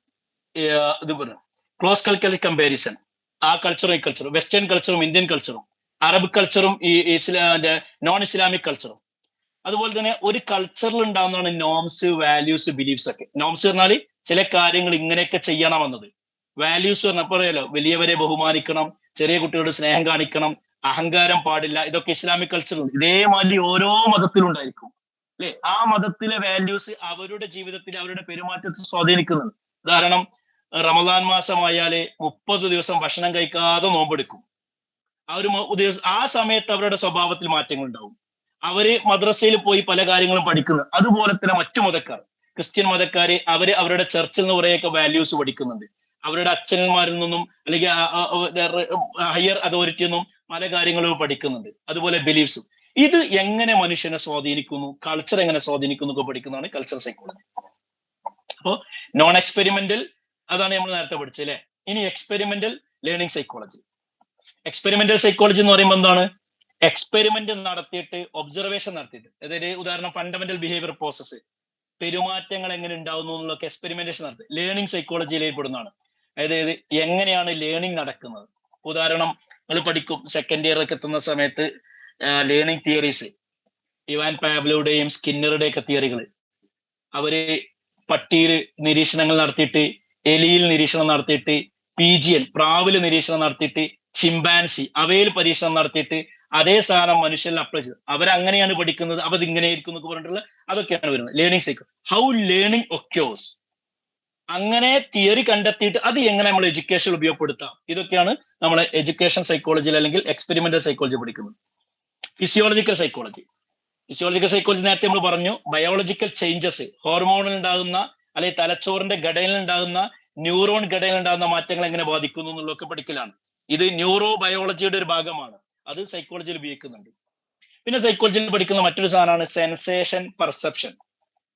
സെൻസേഷൻ എന്ന് പറഞ്ഞാൽ ഇപ്പോ നമുക്ക് 5 ഇന്ദ്രിയങ്ങളുണ്ട്, കാണാനും കേൾക്കാനും രുചിക്കാനും അനുഭവിക്കാനൊക്കെ അല്ലെ, പഞ്ചേന്ദ്രിയങ്ങളുണ്ട്. ഇതിലൂടെ നമുക്ക് ഇൻഫോർമേഷൻ ശരീരത്തിലേക്ക് വരുന്നുണ്ട്, തലച്ചോറിലേക്ക് വരുന്നുണ്ട്. ഇതിനാണ് സെൻസേഷൻ എന്ന് പറയുന്നത്. ഈ വരുന്ന ഇൻഫോർമേഷനെ കൃത്യമായി മനസ്സിലാക്കി അതിനനുസരിച്ച് നമ്മൾ പ്രതികരിക്കുന്നുണ്ട്, അതാണ് പെർസെപ്ഷൻ എന്ന് പറയുന്നത്. അത് അടുത്ത യൂണിറ്റ് ആയിട്ട് നമുക്ക് കൃത്യമായി പഠിക്കാണ്ട് ഒരു യൂണിറ്റ് അത് തന്നെയാണ്. സെൻസേഷൻ എന്താ, പെർസെപ്ഷൻ എന്താ, പെർസെപ്ഷനിലെ വ്യത്യാസങ്ങൾ എന്തൊക്കെയെന്നുള്ള അപ്പൊ ഇനി നമ്മൾ ഡീറ്റെയിൽ അതൊക്കെ സൈക്കോളജിയിൽ പഠിക്കുന്നുണ്ട്. അപ്പൊ നമ്മുടെ സെൻസ് ഓർഗാൻസ് അത് നമ്മളിലെ പെർസെപ്ഷൻ എങ്ങനെ പ്രോസസ് ചെയ്യുന്നു, പെർസെപ്ഷനിൽ ഉണ്ടാകുന്ന പോരായ്മകൾ, തികരാറുകൾ, അതാണ് ഇല്യൂഷൻ ആകുന്നത്, മിസ്കോൺസെപ്ഷൻ. ഇപ്പൊ ഉദാഹരണം നോക്കുമ്പോൾ പാമ്പാണോ എന്ന് ചിലപ്പോൾ നമുക്ക് തോന്നും. ചില വടികളോ ഒരു കയറോ ഒക്കെ കണ്ടാൽ പാമ്പിനെ പോലെ തോന്നി പാമ്പാന്ന് വിചാരിക്കും, ഇല്യൂഷൻ എന്ന് പറയാം. അത് നമ്മൾ അടുത്ത യൂണിറ്റിൽ പഠിക്കുകയാണ്, അപ്പൊ അതിലേക്ക് നമ്മൾ വിശദമായി പോകുന്നില്ല. അതുപോലെ ഡെപ്ത്, മൂവ്മെന്റ്, ഇതൊക്കെ ഡെപ്ത് പറഞ്ഞ ആഴം, 3D ആയിട്ട് ചില കാര്യങ്ങളെ നമുക്ക് കാണാൻ പറ്റുന്നത്. ഇവിടെ ലോകത്തുള്ള എല്ലാ വസ്തുക്കളും നമ്മൾ 3D ആയിട്ട് കാണുക. 2D ആണെങ്കിൽ നമുക്ക് മനസ്സിലാക്കാൻ പറ്റൂല. അപ്പൊ 2Dയിൽ നിന്നും 3Dയിലേക്ക് മാറുന്നു. അത് എങ്ങനെ നമ്മൾ ബ്രെയിൻ പ്രോസസ് ചെയ്യുന്നു, അതെങ്ങനെ കണ്ണിലൂടെ പ്രോസസ് ചെയ്യുന്നൊക്കെ നമുക്ക് ഇതൊക്കെ സൈക്കോളജിയിൽ പഠിക്കാനുണ്ട്. സൈക്കോളജിയുടെ മറ്റൊരു ഭാഗമാണ് സോഷ്യൽ സൈക്കോളജി. സൈക്കോളജിയിൽ നേരത്തെ സോഷ്യൽ വ്യക്തികളാണെങ്കിലും അവർ കുടുംബത്തിലെത്തുമ്പോൾ, സമൂഹത്തിലെത്തുമ്പോൾ, മറ്റുള്ളവരുടെ കൂടെ പോകുമ്പോൾ, ഓഫീസില്, നാട്ടില്, അങ്ങാടിയില്, മാർക്കറ്റില്, മാളിലൊക്കെ എത്തുമ്പോൾ പല രീതിയിലാണ് പെരുമാറുന്നത്. അത് സോഷ്യൽ ബിഹേവിയർ. മനുഷ്യന്റെ ആറ്റിറ്റ്യൂഡ്, പ്രിജുഡി, അഗ്രഷൻ, ഇതൊക്കെ നമ്മൾ പഠിക്കും. ആറ്റിറ്റ്യൂഡ് പറഞ്ഞാൽ കാഴ്ചപ്പാടുകൾ, ചില കാര്യങ്ങൾ. അത് ഇപ്പൊ ഉദാഹരണം മുസ്ലിംസ് ആയ ആൾക്കാർക്ക് ഈ കള്ളു കുടിക്കല്, ചില കാര്യങ്ങളൊക്കെ അതൊക്കെ ഒരു പാടില്ലാത്തതാണ്, പക്ഷെ അതൊക്കെ ചെയ്യുന്നവരുണ്ട്, അത് വേറെ വിഷയം. അപ്പൊ അതിനോടൊരു ആറ്റിറ്റ്യൂഡ് അല്ലെ. ചില ആൾക്കാർക്ക് മറ്റു വിഷയങ്ങളോട് ചില ആറ്റിറ്റ്യൂഡ്. ഇപ്പൊ അറുത്ത് കഴിക്കുക, എന്തായാലും അത് അറുത്ത് അതിന് പ്രത്യേക രീതിയിൽ അറുത്താൽ മാത്രമേ കഴിക്കുള്ളൂ, അപ്പൊ ഹലാലാകുള്ളൂ, അങ്ങനെ കഴിക്കാൻ പറ്റും, അതൊരു ആറ്റിറ്റ്യൂഡാണ്. മറ്റവർക്കോ ചില മൃഗങ്ങളെ മാത്രം കഴിക്കാൻ പറ്റില്ല, അതൊരു ആറ്റിറ്റ്യൂഡാണ്. ചില ആൾക്കാരോ മൃഗങ്ങളെ ജീവനുള്ള ഒരു വസ്തുവിനെ അറുത്തിട്ട് കഴിക്കാനേ പാടില്ല, പ്യുവർ വെജിറ്റേറിയൻ, അതൊരു ആറ്റിറ്റ്യൂഡാണ്. ഇത് ഇങ്ങനെയുള്ള ഉദാഹരണം ഓർമ്മ. പിന്നെ പ്രിജുഡി എന്ന് പറഞ്ഞാൽ നമ്മൾ മറ്റൊരാളെ കുറിച്ച് അല്ലെങ്കിൽ മറ്റൊരു സമുദായത്തെ കുറിച്ച് ഒരു ധാരണ ഉണ്ടാവില്ലേ, അവരൊക്കെ ഭീകരവാദികളാണ്, ഇവരൊക്കെ തീവ്രവാദികളാണ്, അവരൊക്കെ അങ്ങനെയാണ് ഇങ്ങനെയാന്നുള്ള അത് എങ്ങനെ ഉണ്ടാവും, അത് എത്രമാത്രം സമൂഹത്തിൽ സ്വാധീനിക്കും, അത് എത്രമാത്രം അപകടകരമാണ് എന്നൊക്കെ നമുക്ക് സൈക്കോളജിയിൽ പഠിക്കാം, സോഷ്യൽ സൈക്കോളജി പഠിക്കും. അഗ്രഷൻ നമുക്കറിയാം, പലപ്പോഴും വാർത്തകൾ ഇതിൽ കാണാറുണ്ട് അല്ലെ, ആ ഒരു വിഭാഗം അടിച്ചു കൊന്നു. ഇപ്പോഴത്തെ പാലക്കാട് ഉണ്ടല്ലേ, 2-3 ആൾക്കാർ കൂടിയിട്ട് ഏതോ ഒരു നാട്ടിലുള്ള ഒരാളെ അവൻ ഇന്നതാണെന്ന് വിചാരിച്ച് അടിച്ചു കൊന്നു. എന്തുകൊണ്ട് ഇത് ഉണ്ടാവുന്നു? വാർത്തകൾ കേൾക്കാറുണ്ട് നോർത്ത് ഇന്ത്യയിലും മറ്റോടത്തൊക്കെ. അത് അവിടെയൊക്കെ ആണെങ്കിൽ ഇപ്പൊ നമ്മൾ അപ്പൊ ഈ അഗ്രസീവ് ബിഹേവിയർ എന്തുകൊണ്ടുണ്ടാവുന്നത്? ഇപ്പൊ ഇവിടെ ഞാനിപ്പോ ഖത്തറിലാണുള്ളത്. ചില നാട്ടുകാർ ചെറിയൊരു വിഷയം ഒരു പുരിഞ്ഞടിയായിരിക്കും. ബംഗാളികളും നേപ്പാളികളൊക്കെ ചെറിയ പ്രശ്നങ്ങൾ വരുമ്പോൾ അടി കൂടുമ്പോൾ കാക്കകളെ മാറി ഒന്നാകെ കൂടിയിട്ട് അടിക്കും. എന്തുകൊണ്ട് അങ്ങനെ ഒരു അഗ്രസീവ് ബിഹേവിയറിൽ അവരുണ്ടാകുന്നു? ലേബർ ക്യാമ്പിലൊക്കെ പോയി കഴിഞ്ഞാൽ ചെറിയ പ്രശ്നങ്ങൾക്ക് പുരിഞ്ഞടി, കുത്തുമൊറ്റൊക്കെ ഉണ്ടാകും, അത് അഗ്രഷനാണ്. എന്തുകൊണ്ട് ഉണ്ടാകുന്നു? എന്തുകൊണ്ട് പ്രൊഫഷണൽസിന്റെ അടിയിൽ ഉണ്ടാകുന്നില്ല? ഇതൊക്കെ സൈക്കോളജിയിൽ പഠിക്കാണ്ട്. Group influence and interaction. Group ഇപ്പൊ നമുക്കറിയാം, നമ്മുടെ നാട്ടിൽ ഇലക്ഷൻ നടക്കുന്ന സമയത്ത് പല ഗ്രൂപ്പുകളിലും അല്ലെ, UDF ആകാം, LDF ആകാം, കമ്മ്യൂണിസ്റ്റ് ആകാം, അതാകാം. എന്നാൽ തന്നെ അതിൻ്റെ ഉള്ളിൽ തന്നെ പല കാരണം കൊണ്ട് നമ്മൾ ഗ്രൂപ്പ് കളിക്കാറുണ്ട്. വീട്ടിന്റെ അകത്ത് തന്നെ കാണൂലേ, നാത്തും പോര്, മറ്റേ പോര്, ഇങ്ങനെ. അപ്പൊ എവിടെ വന്നു കഴിഞ്ഞാൽ നമുക്ക് പലതരത്തിലെ ഗ്രൂപ്പുകൾ കാണാൻ പറ്റും. ആ ഗ്രൂപ്പ് എങ്ങനെ ഉണ്ടാവുന്നു? ആ ഒരു ഗ്രൂപ്പിൽ നമ്മൾ കൂടുമ്പോൾ എന്റെ സ്വന്തം വ്യക്തിത്വം മാറിയിട്ട് നമ്മൾ ഗ്രൂപ്പിന് വേണ്ടി പെരുമാറും. അങ്ങനെയുള്ള എനിക്ക് ഒരു വ്യക്തിപരമായ ഒരു കാഴ്ചപ്പാടുണ്ടാവും, പക്ഷെ എന്നാലും കൂടി ഒന്നാകുമ്പോൾ നമ്മൾ എന്ത് ചെയ്യും, അതിനനുസരിച്ച് അതൊക്കെ നിങ്ങൾ ഗ്രൂപ്പ് തിയറി ഒക്കെ പഠിക്കുമ്പോൾ അത്. പിന്നെ പൊളിറ്റിക്സ്, അങ്ങനെയുള്ള സാധനങ്ങളൊക്കെ നമ്മൾ സോഷ്യൽ സൈക്കോളജിയിൽ പഠിക്കും. പിന്നെ സൈക്കോളജിയുടെ മറ്റൊരു ഭാഗമാണ് പേഴ്സണാലിറ്റി, ജെൻഡർ. പേഴ്സണാലിറ്റി എന്ന് പറഞ്ഞാൽ എന്താണ്? ഓരോ വ്യക്തികളുടെ ട്രൈറ്റുകൾ, ഡൈനാമിക്സ് ഒക്കെ നമ്മൾ പഠിക്കുക. പേഴ്സണാലിറ്റി അസസ് ചെയ്യലൊക്കെ നമ്മൾ പഠിക്കും. ജെൻഡർ എന്ന് പറയുമ്പോൾ ആണ് പെണ്ണ് ഇവർ തമ്മിലെ വ്യത്യാസം, ആണ് പെണ്ണ് ബയോളജിക്കൽ ഡിഫറൻസ് ഉണ്ടെന്ന് പറയാം. ആ ബയോളജിക്കൽ ഡിഫറൻസ് മാത്രമാണോ ഉള്ളത്? അല്ല, മറ്റു പല വ്യത്യാസങ്ങളുണ്ട്. ശരീരത്തിലുള്ള മാത്രമല്ല, വൈകാരികമായിട്ട് മറ്റുള്ള പ്രവർത്തനങ്ങളിൽ ഇമോഷൻ കൺട്രോൾ ചെയ്യുന്നിടത്ത് എങ്ങനെ ഈ വ്യത്യാസം ഉണ്ടാവുന്നു, അതിന്റെ കാരണം എന്താണ്, ഇങ്ങനെ തുടങ്ങുന്ന കുറെ വിഷയങ്ങൾ പഠിക്കാം. Gender psychology. സൈക്കോളജിയിലെ മറ്റൊരു പുതിയൊരു ഭാഗമാണ് ക്ലിനിക്കൽ സൈക്കോളജി. ക്ലിനിക്കൽ സൈക്കോളജി എന്ന് പറഞ്ഞാൽ മാനസിക പിരിമുറുക്കങ്ങളും പ്രയാസങ്ങളും, ഇഷ്യൂസ്, ഇതിന് പരിഹാരം കാണുന്ന, കുറച്ചുകൂടി ആഴത്തിൽ ഇറങ്ങിയിട്ട് പഠിക്കുന്ന ആ ഒരു ശാസ്ത്രശാഖയാണ്. ഇപ്പൊ മാനസിക പിരിമുറുക്കം നാട്ടിലുണ്ടാവില്ലേ, ചെറിയൊരു വട്ട് കേസുകൾ, വട്ട് നല്ല പറയേണ്ട മാനസിക പ്രശ്നങ്ങളുണ്ട്. അപ്പൊ ഉദാഹരണം, നല്ല സുഖകരമായി ജീവിച്ചു പോകുന്ന ഒരു കുടുംബത്തിൽ പെട്ടെന്നാണ് ഹസ്ബൻഡ് മരണപ്പെടുന്നുണ്ടെങ്കിൽ ഭാര്യ അല്ലെങ്കിൽ മക്കൾ ചിലപ്പോൾ തളർന്നു പോകും. അവിടുന്ന് അങ്ങോട്ട് പിന്നെ ആകേതായി ഡിപ്രസ് ആയി പോകും. ആ ഡിപ്രസീവായിട്ട് പിന്നെ പിന്നെ മരുന്ന് കഴിക്കേണ്ട ഒരു അവസ്ഥ ഉണ്ടാവും. എന്തുകൊണ്ട് സംഭവിക്കും? അങ്ങനത്തെ ആൾക്കാർക്ക് മെഡിസിൻ മാത്രം മതിയാവില്ല, പിന്നെ തെറാപ്പികൾ ആവശ്യമുണ്ടാവും, കൗൺസിലിംഗ് ആവശ്യമുണ്ടാവും. അപ്പോൾ ക്ലിനിക്കൽ കേസുകൾ വരുമ്പോൾ നല്ല ഉഷാറായി പഠിക്കുന്ന കുട്ടി എക്സാം ആവുന്ന സമയത്ത് തളർന്നു പോകും. എക്സാം എഴുതാൻ കഴിയാതെ തലേന്നൊക്കെ കരഞ്ഞ അങ്ങനെ ഒരു ക്ലിനിക്കൽ കേസുകളായിരിക്കും. ഇങ്ങനെ ചെറിയ ചെറിയ വിഷയങ്ങൾ, ഭയങ്കര മാനസിക രോഗികൾ ഉണ്ടാവും, ഭയങ്കര ആലോചിച്ചുകൊണ്ട് പ്രശ്നങ്ങൾ ഉണ്ടാക്കുന്നവർ, അല്ലെ, വെറുതെ കാരണമൊന്നുമില്ലാതെ ചിന്തിച്ച് അങ്ങനെ അപ്പുറത്ത് ആലോചിച്ചിട്ട് ഇങ്ങനെ ആയാലും അങ്ങനെ ആവില്ല, എങ്ങനെ ആയാലും അങ്ങനെ ആവില്ല, എങ്ങനെ ആയാലും, അതൊക്കെ ഒരു ക്ലിനിക്കൽ കേസുകളാണ്. അങ്ങനത്തെ കേസുകൾ കൈകാര്യം ചെയ്യാൻ പ്രത്യേക ശാസ്ത്രശാഖയുണ്ട്, അതാണ് ക്ലിനിക്കൽ സൈക്കോളജി എന്നാണ്. അപ്പോൾ മെന്റൽ ഡിസോർഡേഴ്സിനെ ഡയഗ്നോസ് ചെയ്യുകയും ട്രീറ്റ് ചെയ്യുകയും ചെയ്യും. അവര് തെറാപ്പികളും അസസ്മെന്റുകളും നടത്തും. അതായത് എത്രമാത്രം ഉണ്ട്, എത്ര സീവിയർ ആണ്, എത്ര മൈൽഡ് ആണ്, എത്ര സങ്കീർണമാണ് ഇതിന്റെ പ്രശ്നം എന്ന് അസസ് ചെയ്യും. എന്നിട്ട് അതിന് ചില തെറാപ്പികൾ, ചിലപ്പോൾ CBT ആയിരിക്കാം, അല്ലെങ്കിൽ SFBT ആയിരിക്കാം, പല തെറാപ്പികളും അവർ ഉപയോഗിക്കാറുണ്ട്. പിന്നെ ഇവിടെ നമ്മൾ ശ്രദ്ധിക്കേണ്ട വിഷയം എന്ന് പറഞ്ഞാൽ ക്ലിനിക്കൽ സൈക്കോളജിയും സൈക്യാട്രിയും തമ്മിൽ ചെറിയ വ്യത്യാസമുണ്ട്. പലപ്പോഴും ഇത് ആൾക്കാർ മനസ്സിലാക്കാറില്ല. ക്ലിനിക്കൽ സൈക്കോളജി എന്ന് പറഞ്ഞാൽ സൈക്കോളജി പഠിച്ചു, അതിൽ ഒരു PG അല്ലെങ്കിൽ MPhil അല്ലെങ്കിൽ ഒരു PhD ഒക്കെ എടുത്തു, അവരാണ് ക്ലിനിക്കൽ സൈക്കോളജിസ്റ്റുകൾ. എന്നാൽ MBBS അഥവാ സാധാ ഡോക്ടറായിട്ട് മെഡിസിൻ മേഖല പഠിച്ചിട്ട് പിന്നെ ക്ലിനിക്കൽ സൈക്കോളജിയിലേക്ക് മാറുന്നവരുണ്ട്. അതായത് പിന്നെ സൈക്കോളജി പഠിക്കുക. അപ്പോൾ അവരെന്ത് ചെയ്യുന്നു, സാധാ ഡോക്ടറാണ്, MBBS ഡോക്ടറാണ്, അതിനുശേഷം ഈ സൈക്കോളജി PhD ലെവലിലോ ഒരു ഡോക്ടർ ഓഫ് സൈക്കോളജി ഒക്കെ എടുക്കുമ്പോൾ അവരെന്താവുന്നു, സൈക്യാട്രിസ്റ്റ് ആവുന്നു. അവര് വേറെയാണ്, ഇവര് വേറെയാണ്. സൈക്യാട്രിസ്റ്റുകൾക്ക് മെഡിസിൻ കൊടുക്കാം, മെഡിസിൻ നിർത്താൻ ആവശ്യപ്പെടാം. എന്നാൽ സൈക്കോളജിസ്റ്റുകൾക്ക് അല്ലെങ്കിൽ ക്ലിനിക്കൽ സൈക്കോളജികൾക്ക് മെഡിസിൻ കൊടുക്കുവാനോ കൊടുക്കുന്ന മെഡിസിനിൽ അഭിപ്രായം പറയാനോ പാടില്ല. ഇത് പൊതുവെ ശ്രദ്ധിക്കേണ്ടതാണ്. ക്ലിനിക്കൽ സൈക്കോളജി എന്ന് പറഞ്ഞാൽ സൈക്കോളജി ഡിഗ്രിയും PG ഒക്കെ പഠിച്ച് അതിൽ MPhilഉം PhD ഒക്കെ ഉള്ളത്, അവർ മെഡിസിനെ കുറിച്ച് പഠിച്ചിട്ടില്ല. അവർക്ക് മെഡിസിൻ നിർദ്ദേശിക്കുവാനോ കുടിച്ചുകൊണ്ടിരിക്കുന്ന മെഡിസിനിൽ മാറ്റം വരുത്താനോ കുറക്കാനോ പറയാനുള്ള അധികാരമില്ല. അതാണ് ക്ലിനിക്കൽ സൈക്കോളജി. മറ്റവര് സൈക്യാട്രിസ്റ്റുകളാണ്, അവർ മെഡിസിൻ ആണ് പഠിച്ചത്, അതിനുശേഷം സൈക്കോളജിയിൽ സ്പെഷ്യലൈസേഷൻ ചെയ്തവരാണ്. അവർ വേറെയാണ്, ഇത് വേറെയാണ്. അത് മൊത്തം ശ്രദ്ധിക്കും. സൈക്യാട്രിയും ക്ലിനിക്കൽ സൈക്കോളജിയും ഡിഫറൻസ് ആണ്. ഏതായാലും ക്ലിനിക്കൽ സൈക്കോളജി എന്നുള്ളത് സൈക്കോളജിയിലെ ഡെവലപ്മെന്റിന്റെ ഭാഗമായി വന്ന ഒരു ശാസ്ത്രശാഖയാണ്. എന്നാൽ അതുപോലെ കൗൺസിലിംഗ് സൈക്കോളജി എന്ന് പറയുമ്പോൾ നമ്മൾ പറഞ്ഞു, മനുഷ്യന്റെ പ്രശ്നങ്ങൾ വളരെ സങ്കീർണമായ പ്രശ്നങ്ങൾ ഉണ്ടാവും, അതിന് പരിഹാരം കാണലാണ് ക്ലിനിക്കൽ സൈക്കോളജി. എന്നാൽ അത്ര സങ്കീർണമൊന്നുമല്ല, ചെറിയ ചെറിയ പ്രശ്നങ്ങൾ ഉണ്ടാവും, ചെറിയ ചെറിയ ഇഷ്യൂസ്, അല്ലെ. ചിലപ്പോ ഉപ്പാന്റെ അടുത്ത് അടി കിട്ടിയതിന്റെ പേരിൽ, ഉമ്മാന്റെ അടുത്ത് അടി കിട്ടിയതിന്റെ പേരിൽ, അല്ലെങ്കിൽ ടീച്ചർ എന്തോ പറഞ്ഞതിന്റെ പേരിൽ ഭയങ്കര ടെൻഷനും ഒരു പ്രയാസമൊക്കെ ഉണ്ടാവും. അന്ന് പഠിക്കാൻ കഴിഞ്ഞിട്ടുണ്ടാവില്ല, അന്ന് ഉറങ്ങാൻ പറ്റിയിട്ടുണ്ടാവില്ല. അങ്ങനെ എന്തെങ്കിലും ചെറിയ ചെറിയ ഇഷ്യൂസിന്റെ പേരിൽ പലപ്പോഴും പലവർക്കും പ്രശ്നങ്ങൾ ഉണ്ടാവും. ഒരു എന്താ ചെയ്യേണ്ടെന്നറിയില്ല. +2 കഴിഞ്ഞു, ഇനി SLC കഴിഞ്ഞു, +2ന് ഏതെടുക്കണം, അതെടുക്കണോ ഇതെടുക്കണോ, ഇതെടുക്കുകയാണെങ്കിൽ ഇങ്ങനെ ഗുണങ്ങളുണ്ട്, ഇങ്ങനെ അങ്ങനെ ആലോചിച്ചവർക്ക് ഒരു കൗൺസിലിംഗ് ചെയ്താൽ മതി, അല്ലെ. അപ്പൊ ചെറിയ പ്രശ്നങ്ങളും ഒരു തീരുമാനം എടുക്കാൻ പറ്റാത്ത കേസുകളൊക്കെ ആണെങ്കിൽ അവിടെ കൗൺസിലിംഗ് ആണ്. എന്നാൽ അതിനേക്കാൾ കുറച്ചുകൂടി ആഴത്തിൽ അയാളെ ജീവിതത്തിനെ തന്നെ ബാധിക്കുന്നുണ്ടെങ്കിൽ അത് ക്ലിനിക്കലാണ്. അങ്ങനെയാണ് പോകുന്നത്. അപ്പോൾ പേഴ്സണൽ കരിയർ ഇഷ്യൂസ് ഒക്കെ പരിഹരിക്കാനാണ് കൗൺസിലിംഗ് ഉപയോഗിക്കുക. മൈൽഡ് ഇമോഷണൽ പ്രോബ്ലംസ്, ചെറിയ ചെറിയ മാനസിക പ്രശ്നങ്ങളും വൈകാരിക പ്രശ്നങ്ങളൊക്കെ നമ്മൾ കൗൺസിലിങ്ങിലൂടെ പരിഹരിക്കും. എന്നാൽ കുറച്ച് സങ്കീർണമായാൽ, സീവിയർ ആയി കഴിഞ്ഞാൽ അത് ക്ലിനിക്കലിലൂടെ പരിഹരിക്കും. മെഡിസിൻ കൊടുക്കേണ്ടതാകുമ്പോൾ സൈക്യാട്രിയിലൂടെ പരിഹരിക്കും. കമ്മ്യൂണിറ്റി സൈക്കോളജി എന്ന് പറഞ്ഞാല് ഒരു സമുദായത്തിന്റെ, ഒരു സമൂഹത്തിന്റെ മെന്റൽ ഇഷ്യൂസ് ഒക്കെ പറയും. ഒരു വ്യക്തിയുടേതല്ല, ഒരു സമുദായത്തിൻ്റെത്. ഉദാഹരണം കേരളീയ സമൂഹം, അല്ലെങ്കിൽ ഒരു വില്ലേജ്, ആദിവാസി വിഭാഗം, ഇങ്ങനെ മെന്റൽ ഹെൽത്ത് പ്രോബ്ലംസ്. അതുപോലെ തന്നെ അവരുടെ മെന്റൽ ഹെൽത്ത് മേഖലയിൽ വർക്ക് ചെയ്യുന്ന ആൾക്കാരുടെ പ്രശ്നങ്ങൾ, ഇങ്ങനെയുള്ള സാധനങ്ങളൊക്കെ പഠിക്കുമ്പോൾ കമ്മ്യൂണിറ്റി സൈക്കോളജി. മറ്റൊരു ശാഖയാണ് എഡ്യൂക്കേഷൻ സൈക്കോളജി.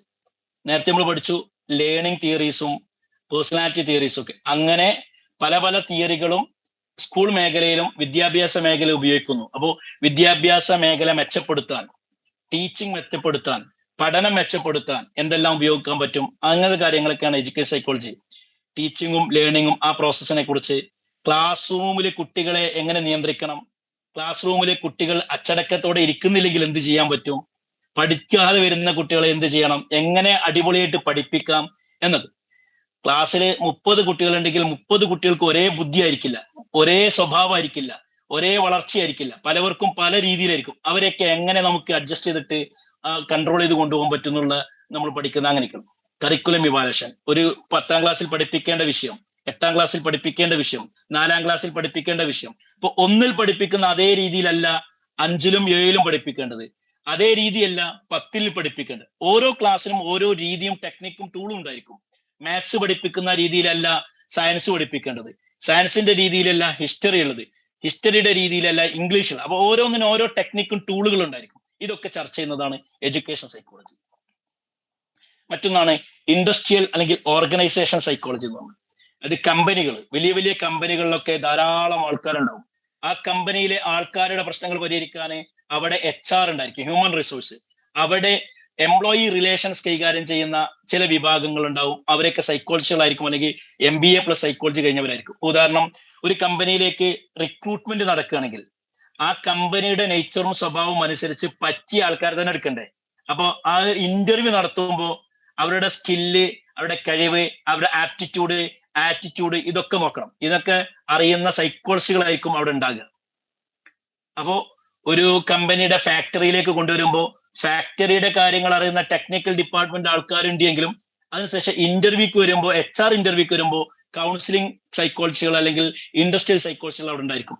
ഈ എംപ്ലോയിക്ക് എത്രമാത്രം ഒരു പോസിറ്റീവ് ആറ്റിറ്റ്യൂഡ് ഉണ്ട്, ഈ എംപ്ലോയിക്ക് എത്രമാത്രം ലീഡർഷിപ്പ് സ്കില്ലുണ്ട്, ഈ എംപ്ലോയിക്ക് എത്രമാത്രം പ്രഷറുകൾ സഹിക്കാൻ കഴിയും, അങ്ങനെയുള്ള പല കഴിവുകളും അളക്കുന്ന ഒരു പ്രത്യേക ടെക്നിക്കുകളാണ്. ഇപ്പൊ selection, recruitment, motivation, leadership, conflict ഇപ്പൊ ഒരു വലിയൊരു മാനേജർ പോസ്റ്റിലേക്കാണെങ്കിൽ അദ്ദേഹത്തിന് മാനേജറിയൽ സ്കില്ല് മാത്രം പോരാ, ലീഡർഷിപ്പ് സ്കില്ല് മാത്രം പോരാ, കമ്മ്യൂണിക്കേഷൻ സ്കിൽ മാത്രം പോരാ, മറിച്ച് പ്രശ്നങ്ങൾ വരുമ്പോൾ കോൺഫ്ലിക്റ്റുകൾ ഉണ്ടാകുമ്പോൾ അതെങ്ങനെ മാനേജ് ചെയ്യാൻ പറ്റും. മീറ്റിംഗിൽ ഇരുന്ന് കഴിഞ്ഞാൽ ഒരു 25 ആൾക്കാരുടെ മീറ്റിംഗിൽ ഭയങ്കര ചർച്ച നടക്കുമ്പോൾ അതെങ്ങനെ മാനേജ് ചെയ്യണം. ഒരു വിഭാഗം ഒന്ന് പറയും, മറ്റു വിഭാഗം മറ്റൊന്ന് പറയും, അവർ നമ്മൾ പറഞ്ഞു ചിലപ്പോൾ അടിയിലേക്കൊക്കെ പോകും. ആ അടിയില്ലാതെ, പ്രശ്നങ്ങളില്ലാതെ മാനേജ് ചെയ്യണമെങ്കിൽ അതിന്റെ സ്കില്ല് വേണം. അങ്ങനെ സ്കില്ല് ഉണ്ടോ എന്ന് നമ്മൾ ടെസ്റ്റ് ചെയ്യണം. അത് ടെസ്റ്റ് ചെയ്യേണ്ടവരാണ് HR ഇരിക്കുന്ന counselling, industrial psychology, organisation psychology കഴിഞ്ഞ ആൾക്കാരായിരിക്കും ഉണ്ടാകുക. അപ്പോൾ അതൊരു മേഖലയാണ്. മറ്റൊരു പുതിയ മേഖലയാണ് ergonomics and consumer psychology. Ergonomics എന്ന വേർഡ് ആരെയും കേട്ടിട്ടുണ്ടോ? എർഗണോമിക്സ് കേട്ടിട്ടുണ്ടോ? ഇല്ല. കൺസ്യൂമർ സൈക്കോളജി എന്താണെന്ന് അറിയോ?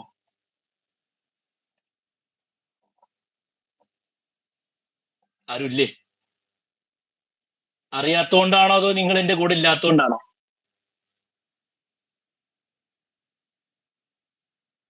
എന്റെ കൂടെ ആരും ഇല്ലേ? എന്റെ വോയിസ് കേൾക്കുന്നുണ്ടോ? അറിയില്ല, അതുകൊണ്ടാണല്ലേ. Okay, fine.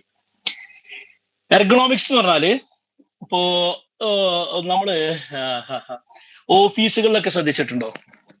ഇപ്പൊ ഞാനൊക്കെ ഇരിക്കുന്ന ഓഫീസ്, ഇപ്പൊ ഞാനിപ്പോ നമ്മുടെ വീട്ടിലൊക്കെ കാണുന്ന ഒരു പ്രത്യേക നിൽക്കമലിന്റെ ചെയർ മറ്റൊരു ചെയറിലായിരിക്കുന്നത്. ഇതൊന്നല്ല ഓഫീസിൽ ഉണ്ടാകുക. അതൊരു പ്രത്യേക രീതിയിൽ സെറ്റ് ചെയ്തൊരു ചെയറുകൾ. നമ്മൾ ബാർബർ ഷാപ്പിൽ പോയാൽ പ്രത്യേക രീതിയിലെ ചെയർ കണ്ടിട്ടില്ല, ഇങ്ങനെ കറങ്ങാനൊക്കെ അല്ലെ, കറങ്ങാനൊക്കെ പറ്റുന്ന രീതിയിലുള്ള ചെയറാണ് ബാർബർ ഷാപ്പിൽ ഉണ്ടാകുക. എന്നാൽ വലിയ വലിയ കോർപ്പറേറ്റ് ഓഫീസിലൊക്കെ പോയി കഴിഞ്ഞാൽ അവിടെ ഇരിക്കുന്ന ചെയർ പ്രത്യേക രീതിയിലായിരിക്കും. അത് ഒരു ഷോക്ക് ആബ്സർ മാറി, പിന്നെ അത് ബാക്കിലേക്ക് ഇങ്ങനെ തള്ളിക്കഴിഞ്ഞാൽ ബാക്കോട്ട് വളയാൻ പറ്റും, തിരിയാൻ പറ്റും. നമ്മളിങ്ങനെ തിരിക്കണമെങ്കിൽ തിരിക്കും വേണ്ട, പതുക്കെ തിരിയുമ്പോഴേക്കും അത് കറങ്ങും. വലിയ വലിയ ഗവൺമെന്റ് ഓഫീസുകൾ അതിന് അങ്ങനെ ഡിസൈൻ ചെയ്ത്, അപ്പൊ ഒരു ഓഫീസ് സെറ്റപ്പിൽ 8 മണിക്കൂർ 10 മണിക്കൂർ ഓഫീസിൽ ഇരുന്ന ഒരാൾ വർക്ക് ചെയ്യുമ്പോൾ അതിന് വേണ്ട ഒരു കംഫർട്ട്നെസ് ആക്ക് വേണം. അതേ രൂപത്തിൽ ചെയർ, ടേബിള്, ഓഫീസ് സെറ്റിംഗ് ഒക്കെ സെറ്റ് ചെയ്ത് വരും, ഡിസൈൻ ചെയ്തു വരും. ഇങ്ങനെ മനുഷ്യന്റെ പ്രൊഡക്ടിവിറ്റി കൂട്ടാനും പ്രയാസങ്ങളും പ്രശ്നങ്ങളും ഇല്ലാതെ, വലിയ ഹെൽത്ത് പ്രോബ്ലംസ് ഒന്നും ഇല്ലാതെ ഭംഗിയായിട്ട് ഓഫീസ് കൈകാര്യം ചെയ്യാൻ പറ്റുന്ന രീതിയിൽ അവിടുത്തെ ഫർണിച്ചേഴ്സ്, അവിടുത്തെ ഇന്റീരിയർ, അവിടുത്തെ സെറ്റിംഗ് ഒക്കെ ചെയ്യും. ഇത് എർഗണോമിക്സ് ചെയർ എന്ന് പറയാം. എർഗണോമിക്സ് ചെയർ എന്ന് പറഞ്ഞാൽ ഈ രീതിയിൽ പ്രത്യേകം സെറ്റ് ചെയ്ത, അതിന് നല്ല വില ഉണ്ടാവും. 4000 റിയാൽ, 1000 റിയാൽ പറഞ്ഞാൽ തന്നെ നാട്ടിലത്തെ 25,000 രൂപയായി. 4000 എന്ന് പറയുമ്പോൾ 1,00,000, നാട്ടിലത്തെ 1,00,000 ഒക്കെ ഉണ്ടാവും ഇങ്ങനത്തെ ഒരു ചെയറിന്. അങ്ങനത്തെ ചെയറുകളായിരിക്കും ഓഫീസിൽ ഉണ്ടാകുക. അത് വലിയ പോസ്റ്റ് എത്തുമ്പോൾ അതിനനുസരിച്ച് വ്യത്യാസം ഉണ്ടാവും. സാധാരണക്കാരെ കാര്യം പറഞ്ഞത്. അങ്ങനത്തെ ഒരു ചെയർ വെക്കണം, അല്ലെങ്കിൽ അയാൾ നട്ടല് കേടുവരും. പിന്നെ സിസ്റ്റം, നമ്മളെ കമ്പ്യൂട്ടർ മുന്നിൽ വെക്കുന്ന സിസ്റ്റം, അത് ഈ രീതിയിൽ വെക്കണം.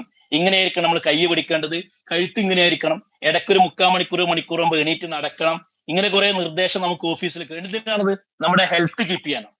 നമ്മൾ ഫിസിക്കലി മെന്റലി ഹെൽപ്ഫുൾ ആയാൽ മാത്രമേ ഓഫീസിൽ വർക്ക് മര്യാദ കിടക്കുള്ളൂ.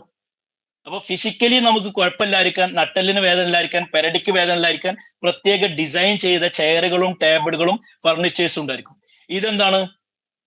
മനുഷ്യന്റെ ആ ഓഫീസിലെ അല്ലെങ്കിൽ തൊഴിലാളികളുടെ ഓഫീസിലെ വർക്കിന് ആവശ്യമാണ്. അപ്പൊ ആയിരക്കണക്കിന് ലക്ഷക്കണക്കിന് ഓഫീസുകളും അവിടെയുള്ള ആൾക്കാർക്കൊക്കെ വേണ്ടി സൈക്കോളജിക്കലി കുറെ കാര്യങ്ങൾ. അപ്പോ മനുഷ്യനും മെഷീനുകളും തമ്മിൽ അല്ലെങ്കിൽ മനുഷ്യനും ടെക്നോളജിയും തമ്മിലുള്ള ബന്ധവും അതിന് മനുഷ്യന്റെ നന്മയ്ക്ക് വേണ്ടി എങ്ങനെ പഠിക്കാം എന്നുള്ളതാണ് എർഗണോമിക് സൈക്കോളജി എന്ന് പറഞ്ഞാൽ. അപ്പോൾ ഓഫീസിലെ ഫർണിച്ചറുകളാകാം, മറ്റു സംവിധാനങ്ങളാകാം, ടെക്നോളജി ആകാം, അപ്പൊ അതൊരു എഞ്ചിനീയറിംഗ് ആണ് അല്ലെ. അപ്പോൾ മനുഷ്യന്റെ ആവശ്യത്തിനനുസരിച്ച് ടേബിളുകൾ ഡിസൈൻ ചെയ്യുന്നു, മനുഷ്യന്റെ ശാരീരികമായ ആവശ്യങ്ങൾക്ക് അനുസരിച്ച് ചെയറുകൾ ഡിസൈൻ ചെയ്യുന്നു. ഉദാഹരണം, ഞങ്ങൾക്ക് എല്ലാവർക്കും ഇങ്ങനത്തെ ചെയർ ആയിരിക്കും, പക്ഷെ നട്ടലിന് വേദനയുള്ള ഒരു ലേഡി അല്ലെങ്കിൽ ഒരാള് അയാൾക്ക് പ്രത്യേക ചെയർ ആവശ്യപ്പെട്ടാൽ അതിനനുസരിച്ച് പ്രത്യേക ഡിസൈൻ ചെയ്ത് ഇവിടെ ബാക്കിൽ കുറച്ച് ഇതൊക്കെ ഉള്ള ഒരു സാധനം കാണും. നമ്മൾ കാറിലൊക്കെ ഉള്ള മാതിരി. ഒരു പ്രഗ്നന്റ് ആയ ഒരു ലേഡി ആണെങ്കിൽ അവർക്ക് പ്രത്യേക രീതിയിലുള്ള ചെയർ ഡിസൈൻ ചെയ്തിട്ടുണ്ടാവും, പർച്ചേസ് ചെയ്യും. അങ്ങനെ സാധനങ്ങളാണ് എർഗണോമിക് സൈക്കോളജി എന്ന് പറയുന്നത്. ഇപ്പോൾ വർക്ക് പ്ലേസ് ഡിസൈൻ ചെയ്യുക, വർക്ക് പ്ലേസിൽ വേണ്ട ഫർണിച്ചേഴ്സ് ഡിസൈൻ ചെയ്യുക, ഹ്യൂമൻ മെഷീൻ ഇന്ററാക്ഷൻ, അതായത് മനുഷ്യനും ഹ്യൂമനും ഇതിന്റെ ഇന്ററാക്ഷൻ ഡിസൈൻ ചെയ്യുക, പ്ലാൻ ചെയ്തതാണ് എർഗണോമിക്സ്. മറ്റൊന്ന് കൺസ്യൂമർ സൈക്കോളജി. കൺസ്യൂമർ എന്ന് പറഞ്ഞാല് ഈ പർച്ചേസിന് പോകുന്നു. ഇപ്പൊ ഉദാഹരണം നമ്മളൊക്കെ വീക്കെൻഡ് ആയി കഴിഞ്ഞാൽ, നമ്മൾ ഇവിടുത്തെ കാര്യം വെച്ചിട്ടോ പറഞ്ഞു കേട്ടോ, കച്ചവടത്തിനൊക്കെ പോകൂലേ, മാർക്കറ്റിൽ പോകൂലേ. മാർക്കറ്റിൽ ഇപ്പൊ ലുലുലോ സഫാരിയിലോ വലിയ മാള്, കാരിഫോറോയിലെ വലിയ മാളിലേക്ക് നമ്മൾ പോയാൽ, ആ മാളിൽ പോയി കഴിഞ്ഞാൽ അവിടെ സാധനങ്ങൾ വെച്ച് കാണാം അല്ലെ. ചില സാധനങ്ങൾ പ്രത്യേകം വെച്ചിട്ടുണ്ടാവും. കുട്ടികളുടെ കാഴ്ച എത്തുന്ന അവരുടെ ഉയരത്തിലായിരിക്കും അവർക്ക് വേണ്ട സാധനം വെച്ചിട്ടുണ്ടാകുക. കുട്ടികൾക്ക് വേണ്ട ചില സാധനങ്ങൾ ഉണ്ടായിരിക്കും, അവര് വായിക്കുന്ന അത് മുകളിലൊന്നും കൊണ്ടേക്കൂല, അത് കുട്ടികൾക്ക് കേറും. പിന്നെ മാത്രമല്ല, കുട്ടികൾ പെട്ടെന്ന് വാങ്ങാൻ സാധ്യതയുള്ള സാധനങ്ങളെ കൗണ്ടറിന്റെ അവിടെ വെച്ചിട്ടുണ്ടാവും, മറന്നു പോയിട്ടെങ്കിൽ അവിടുന്ന് എടുക്കാൻ വേണ്ടിയിട്ട്. അപ്പോൾ എങ്ങനെയാണ് കൺസ്യൂമറെ പിടിക്കേണ്ടത്, കസ്റ്റമേഴ്സിനെ ചാക്കിലിടേണ്ടത് എന്നത് മനസ്സിലാക്കി അതിനനുസരിച്ച് ഡിസൈൻ ചെയ്യാം. ഉദാഹരണം, ഈ സാധനങ്ങൾ പാക്ക് ചെയ്യാം. നിങ്ങൾ ശ്രദ്ധിച്ചിട്ടുണ്ടോ?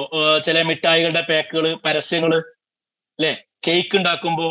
അപ്പൊ ഓരോരുത്തരെയും ഓരോ കസ്റ്റമറെയും എങ്ങനെയാണ് നമുക്ക് കൈക്കലാക്കാൻ പറ്റുക എന്നുള്ളത് ആ മേഖലയിൽ റിസർച്ച് ചെയ്ത് അതിനനുസരിച്ച് അഡ്വർടൈസ്മെന്റ് ചെയ്ത് അതിനനുസരിച്ച് പരസ്യവാചകങ്ങൾ ഉണ്ടാക്കി അതിനനുസരിച്ചുള്ള ആൾക്കാരെ ഉപയോഗിച്ച്, ഗോൾഡിന്റെ ജ്വല്ലറിയുടെ പരസ്യമാകുമ്പോൾ അതിന് പ്രത്യേക ആൾക്കാരെ ഉപയോഗിക്കുക, എന്നാൽ ജിമ്മിന്റെ പരസ്യമാകുമ്പോൾ അതിന് പ്രത്യേക ആൾക്കാരെ ഉപയോഗിക്കുക, അതിന് പ്രത്യേക രീതിയിലുള്ള ഡ്രസ്സിങ് ആയിരിക്കും. അപ്പൊ ഓരോന്നും ഇങ്ങനെ മനസ്സിലാക്കിയിട്ട് അങ്ങനെ വരുന്നതാണ് അഡ്വർടൈസ്മെന്റ് മാർക്കറ്റിംഗ് മേഖലയിൽ നമ്മൾ സൈക്കോളജി ഉപയോഗിക്കുമ്പോൾ കൺസ്യൂമർ സൈക്കോളജി. ഇനി എൻവയോൺമെന്റ് ആണ് സ്പോർട്സ് സൈക്കോളജി. എൻവയോൺമെന്റ് നിങ്ങൾ ഒരു വിഷയം തന്നെ പഠിക്കാണ്ട്, മനുഷ്യനും എൻവയോൺമെന്റും തമ്മിലുള്ള ഇന്ററാക്ഷൻ. നമ്മൾ എൻവയോൺമെന്റ് കേടുവന്നാൽ നമ്മൾ തന്നെ നശിച്ചു പോകും. അപ്പൊ എൻവയോൺമെന്റ് കേടുവരുത്താതെ അതിനെങ്ങനെ പ്രൊട്ടക്ട് ചെയ്യാം, അത് നമ്മളെ എങ്ങനെ സ്വാധീനിക്കും, നമ്മളെ എൻവയോൺമെന്റ് ആ രീതിയിൽ പഠിക്കുന്നതാണ് എൻവയോൺമെന്റ് സൈക്കോളജി. സ്പോർട്സ് സൈക്കോളജി അറിയാലോ, ഫുട്ബോൾ ആയാലും ക്രിക്കറ്റ് ആയാലും അവിടെ കോച്ചുമാരുണ്ടായിരിക്കും. ഈ കോച്ചുമാര് സൈക്കോളജി പഠിച്ചവരായിരിക്കും. അതായത് തോൽക്കാൻ പോകുന്ന ഒരു ടീമിന് ഒരു മോട്ടിവേഷൻ ഒക്കെ കൊടുക്കും. റൂമിൽ വെച്ചിട്ട് തലേ ദിവസം, നാളത്തെ ഫൈനലിന്റെ തലേ ദിവസം അവർക്ക് ഭയങ്കര കുറെ സാധനങ്ങളൊക്കെ പറഞ്ഞ് മോട്ടിവേറ്റ് ചെയ്ത് ഇൻജെക്ട് ചെയ്തിട്ടായിരിക്കും അവരെ ഗ്രൗണ്ടിൽ വിടുന്നത്. എത്ര തളരാത്ത രീതിയിൽ പറയുന്ന കോച്ചുമാരെ ശ്രദ്ധിച്ചിട്ടുണ്ടാവൂലേ. ആ മോട്ടിവേഷൻ, അതുപോലെ പെർഫോമൻസ്, ഓരോ കളിക്കാരന്റെയും പെർഫോമൻസ് അനലൈസ് ചെയ്തിട്ടായിരിക്കും ഒരു കോച്ചിങ്.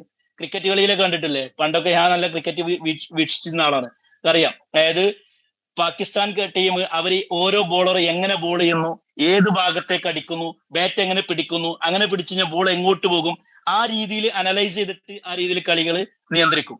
ഇപ്പൊ കഴിഞ്ഞൊരു കളിയില് ഇന്ന ആള് ഈ രീതിയിൽ ബോൾ ചെയ്ത് ഇങ്ങനെയാണ് ആൾക്കാരെ ഔട്ടാക്കിയത് മനസ്സിലാക്കിയാൽ അടുത്ത കളിയിൽ എന്ത് ചെയ്യും, ആ രീതിയിൽ അങ്ങനത്തെ ഒരു ബോൾ എങ്ങനെ ടാക്കിൾ ചെയ്യണമെന്ന് കോച്ച് ബാറ്റ്സ്മാൻമാർക്ക് പഠിപ്പിച്ചു. ആ രീതിയിലൊക്കെ കാര്യങ്ങൾ ചെയ്യുന്നതാണ്. ഉദാഹരണം, ഒരു സെവൻസ് കളിക്കുക നാട്ടിലെ, അല്ലെങ്കിൽ 11s കളിക്കുകയാണ്. അവിടെ ഒരാൾ മാത്രം കളിച്ചിട്ട് കാര്യമില്ല, അതൊരു ടീമായിട്ട് കളിക്കണം.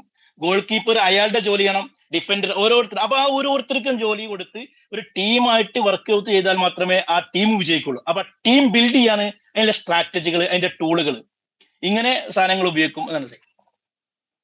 ഇതാണ് ഇപ്പോ സൈക്കോളജിയുടെ ബ്രാഞ്ചുകൾ, സ്കോപ്പുകളെ കുറിച്ച് പറയുന്നത്. ഇനി നമ്മൾ ഈ യൂണിറ്റിന്റെ അവസാന ഭാഗത്തേക്ക് കിടക്കുന്നു. ഇന്ത്യയിൽ സൈക്കോളജി എന്ന് വന്നു.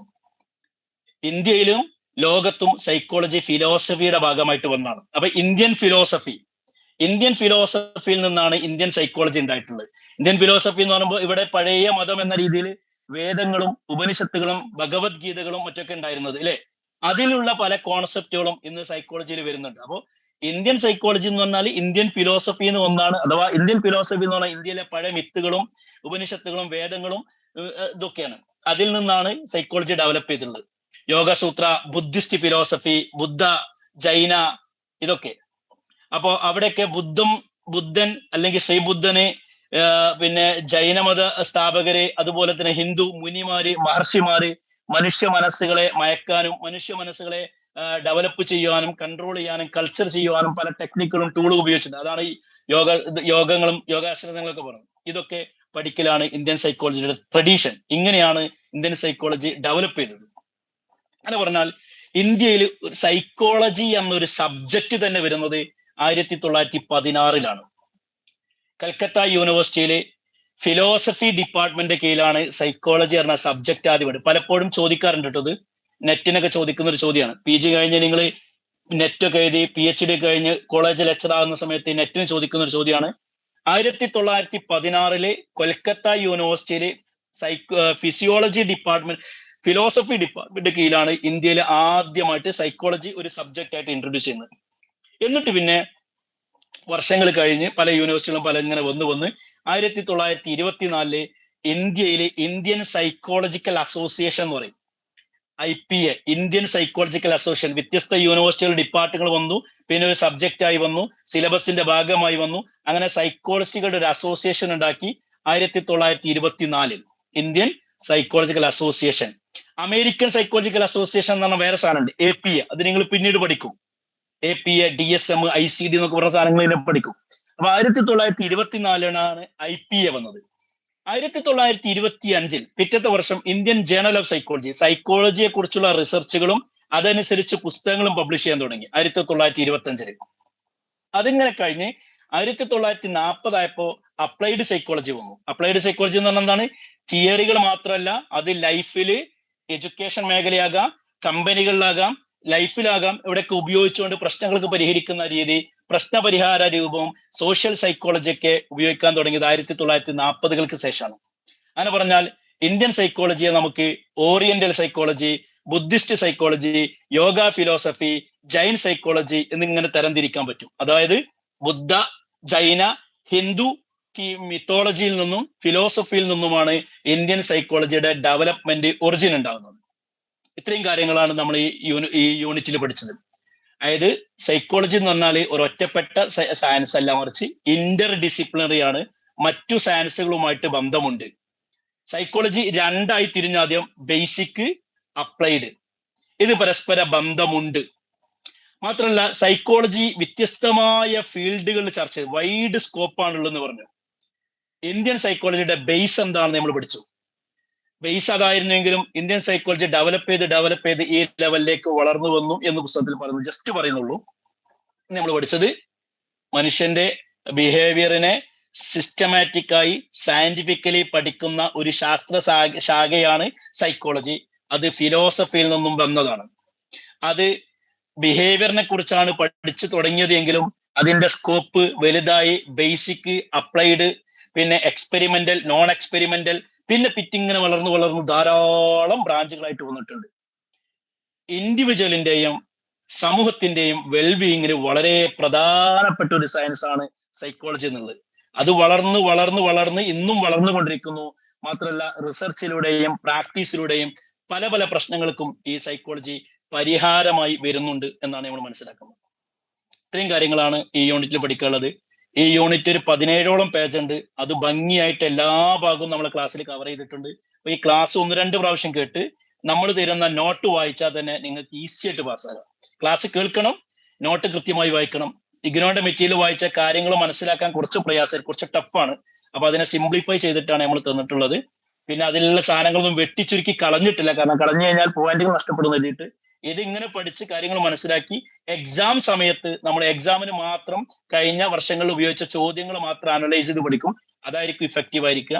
അപ്പോ ഈ ഒരു കോഴ്സിന് ഈ ഒരു ഞങ്ങളുടെ കൂടെ കൂടാൻ ആഗ്രഹമുണ്ടെങ്കിൽ ഞങ്ങൾ അറിയിക്കുക. എന്നിട്ട് നമ്മുടെ കൂടെ പഠിക്കാം. എന്നിട്ട് ഒരു ഏപ്രിൽ പകുതി ആകുമ്പോഴേക്ക് അല്ലെങ്കിൽ ഏപ്രിൽ അവസാനം ആകുമ്പോഴേക്ക് നിങ്ങൾക്ക് പഠിക്കാനുള്ള 8 അല്ലെങ്കിൽ 9 മെറ്റീരിയലും നമ്മൾ കവർ ചെയ്ത് മെയ് മാസത്തോട് റിവിഷൻ ചെയ്ത് ജൂണിൽ അടിപൊളിയായിട്ട് ധൈര്യത്തോടെ പരീക്ഷയ്ക്ക് പോകാം. All the very best. നിങ്ങൾക്ക് നന്ദി. എന്തെങ്കിലും പഠിക്കാനോ എന്തെങ്കിലും ആവശ്യം ഉണ്ടെങ്കിൽ ബന്ധപ്പെടാം. ഇന്ന് പറഞ്ഞ വിഷയത്തിൽ എന്തെങ്കിലും ഡൗട്ട് ഉണ്ടെങ്കിൽ ചോദിക്കാം. എന്തെങ്കിലും വിഷയങ്ങൾ ക്ലാരിഫിക്കേഷൻ ആവശ്യമുണ്ടോ? ഉണ്ടെങ്കിൽ ചോദിക്കാം കേട്ടോ. ഇല്ല എങ്കിൽ നമ്മൾ ക്ലോസ് ചെയ്യാണ്. Thank you very much.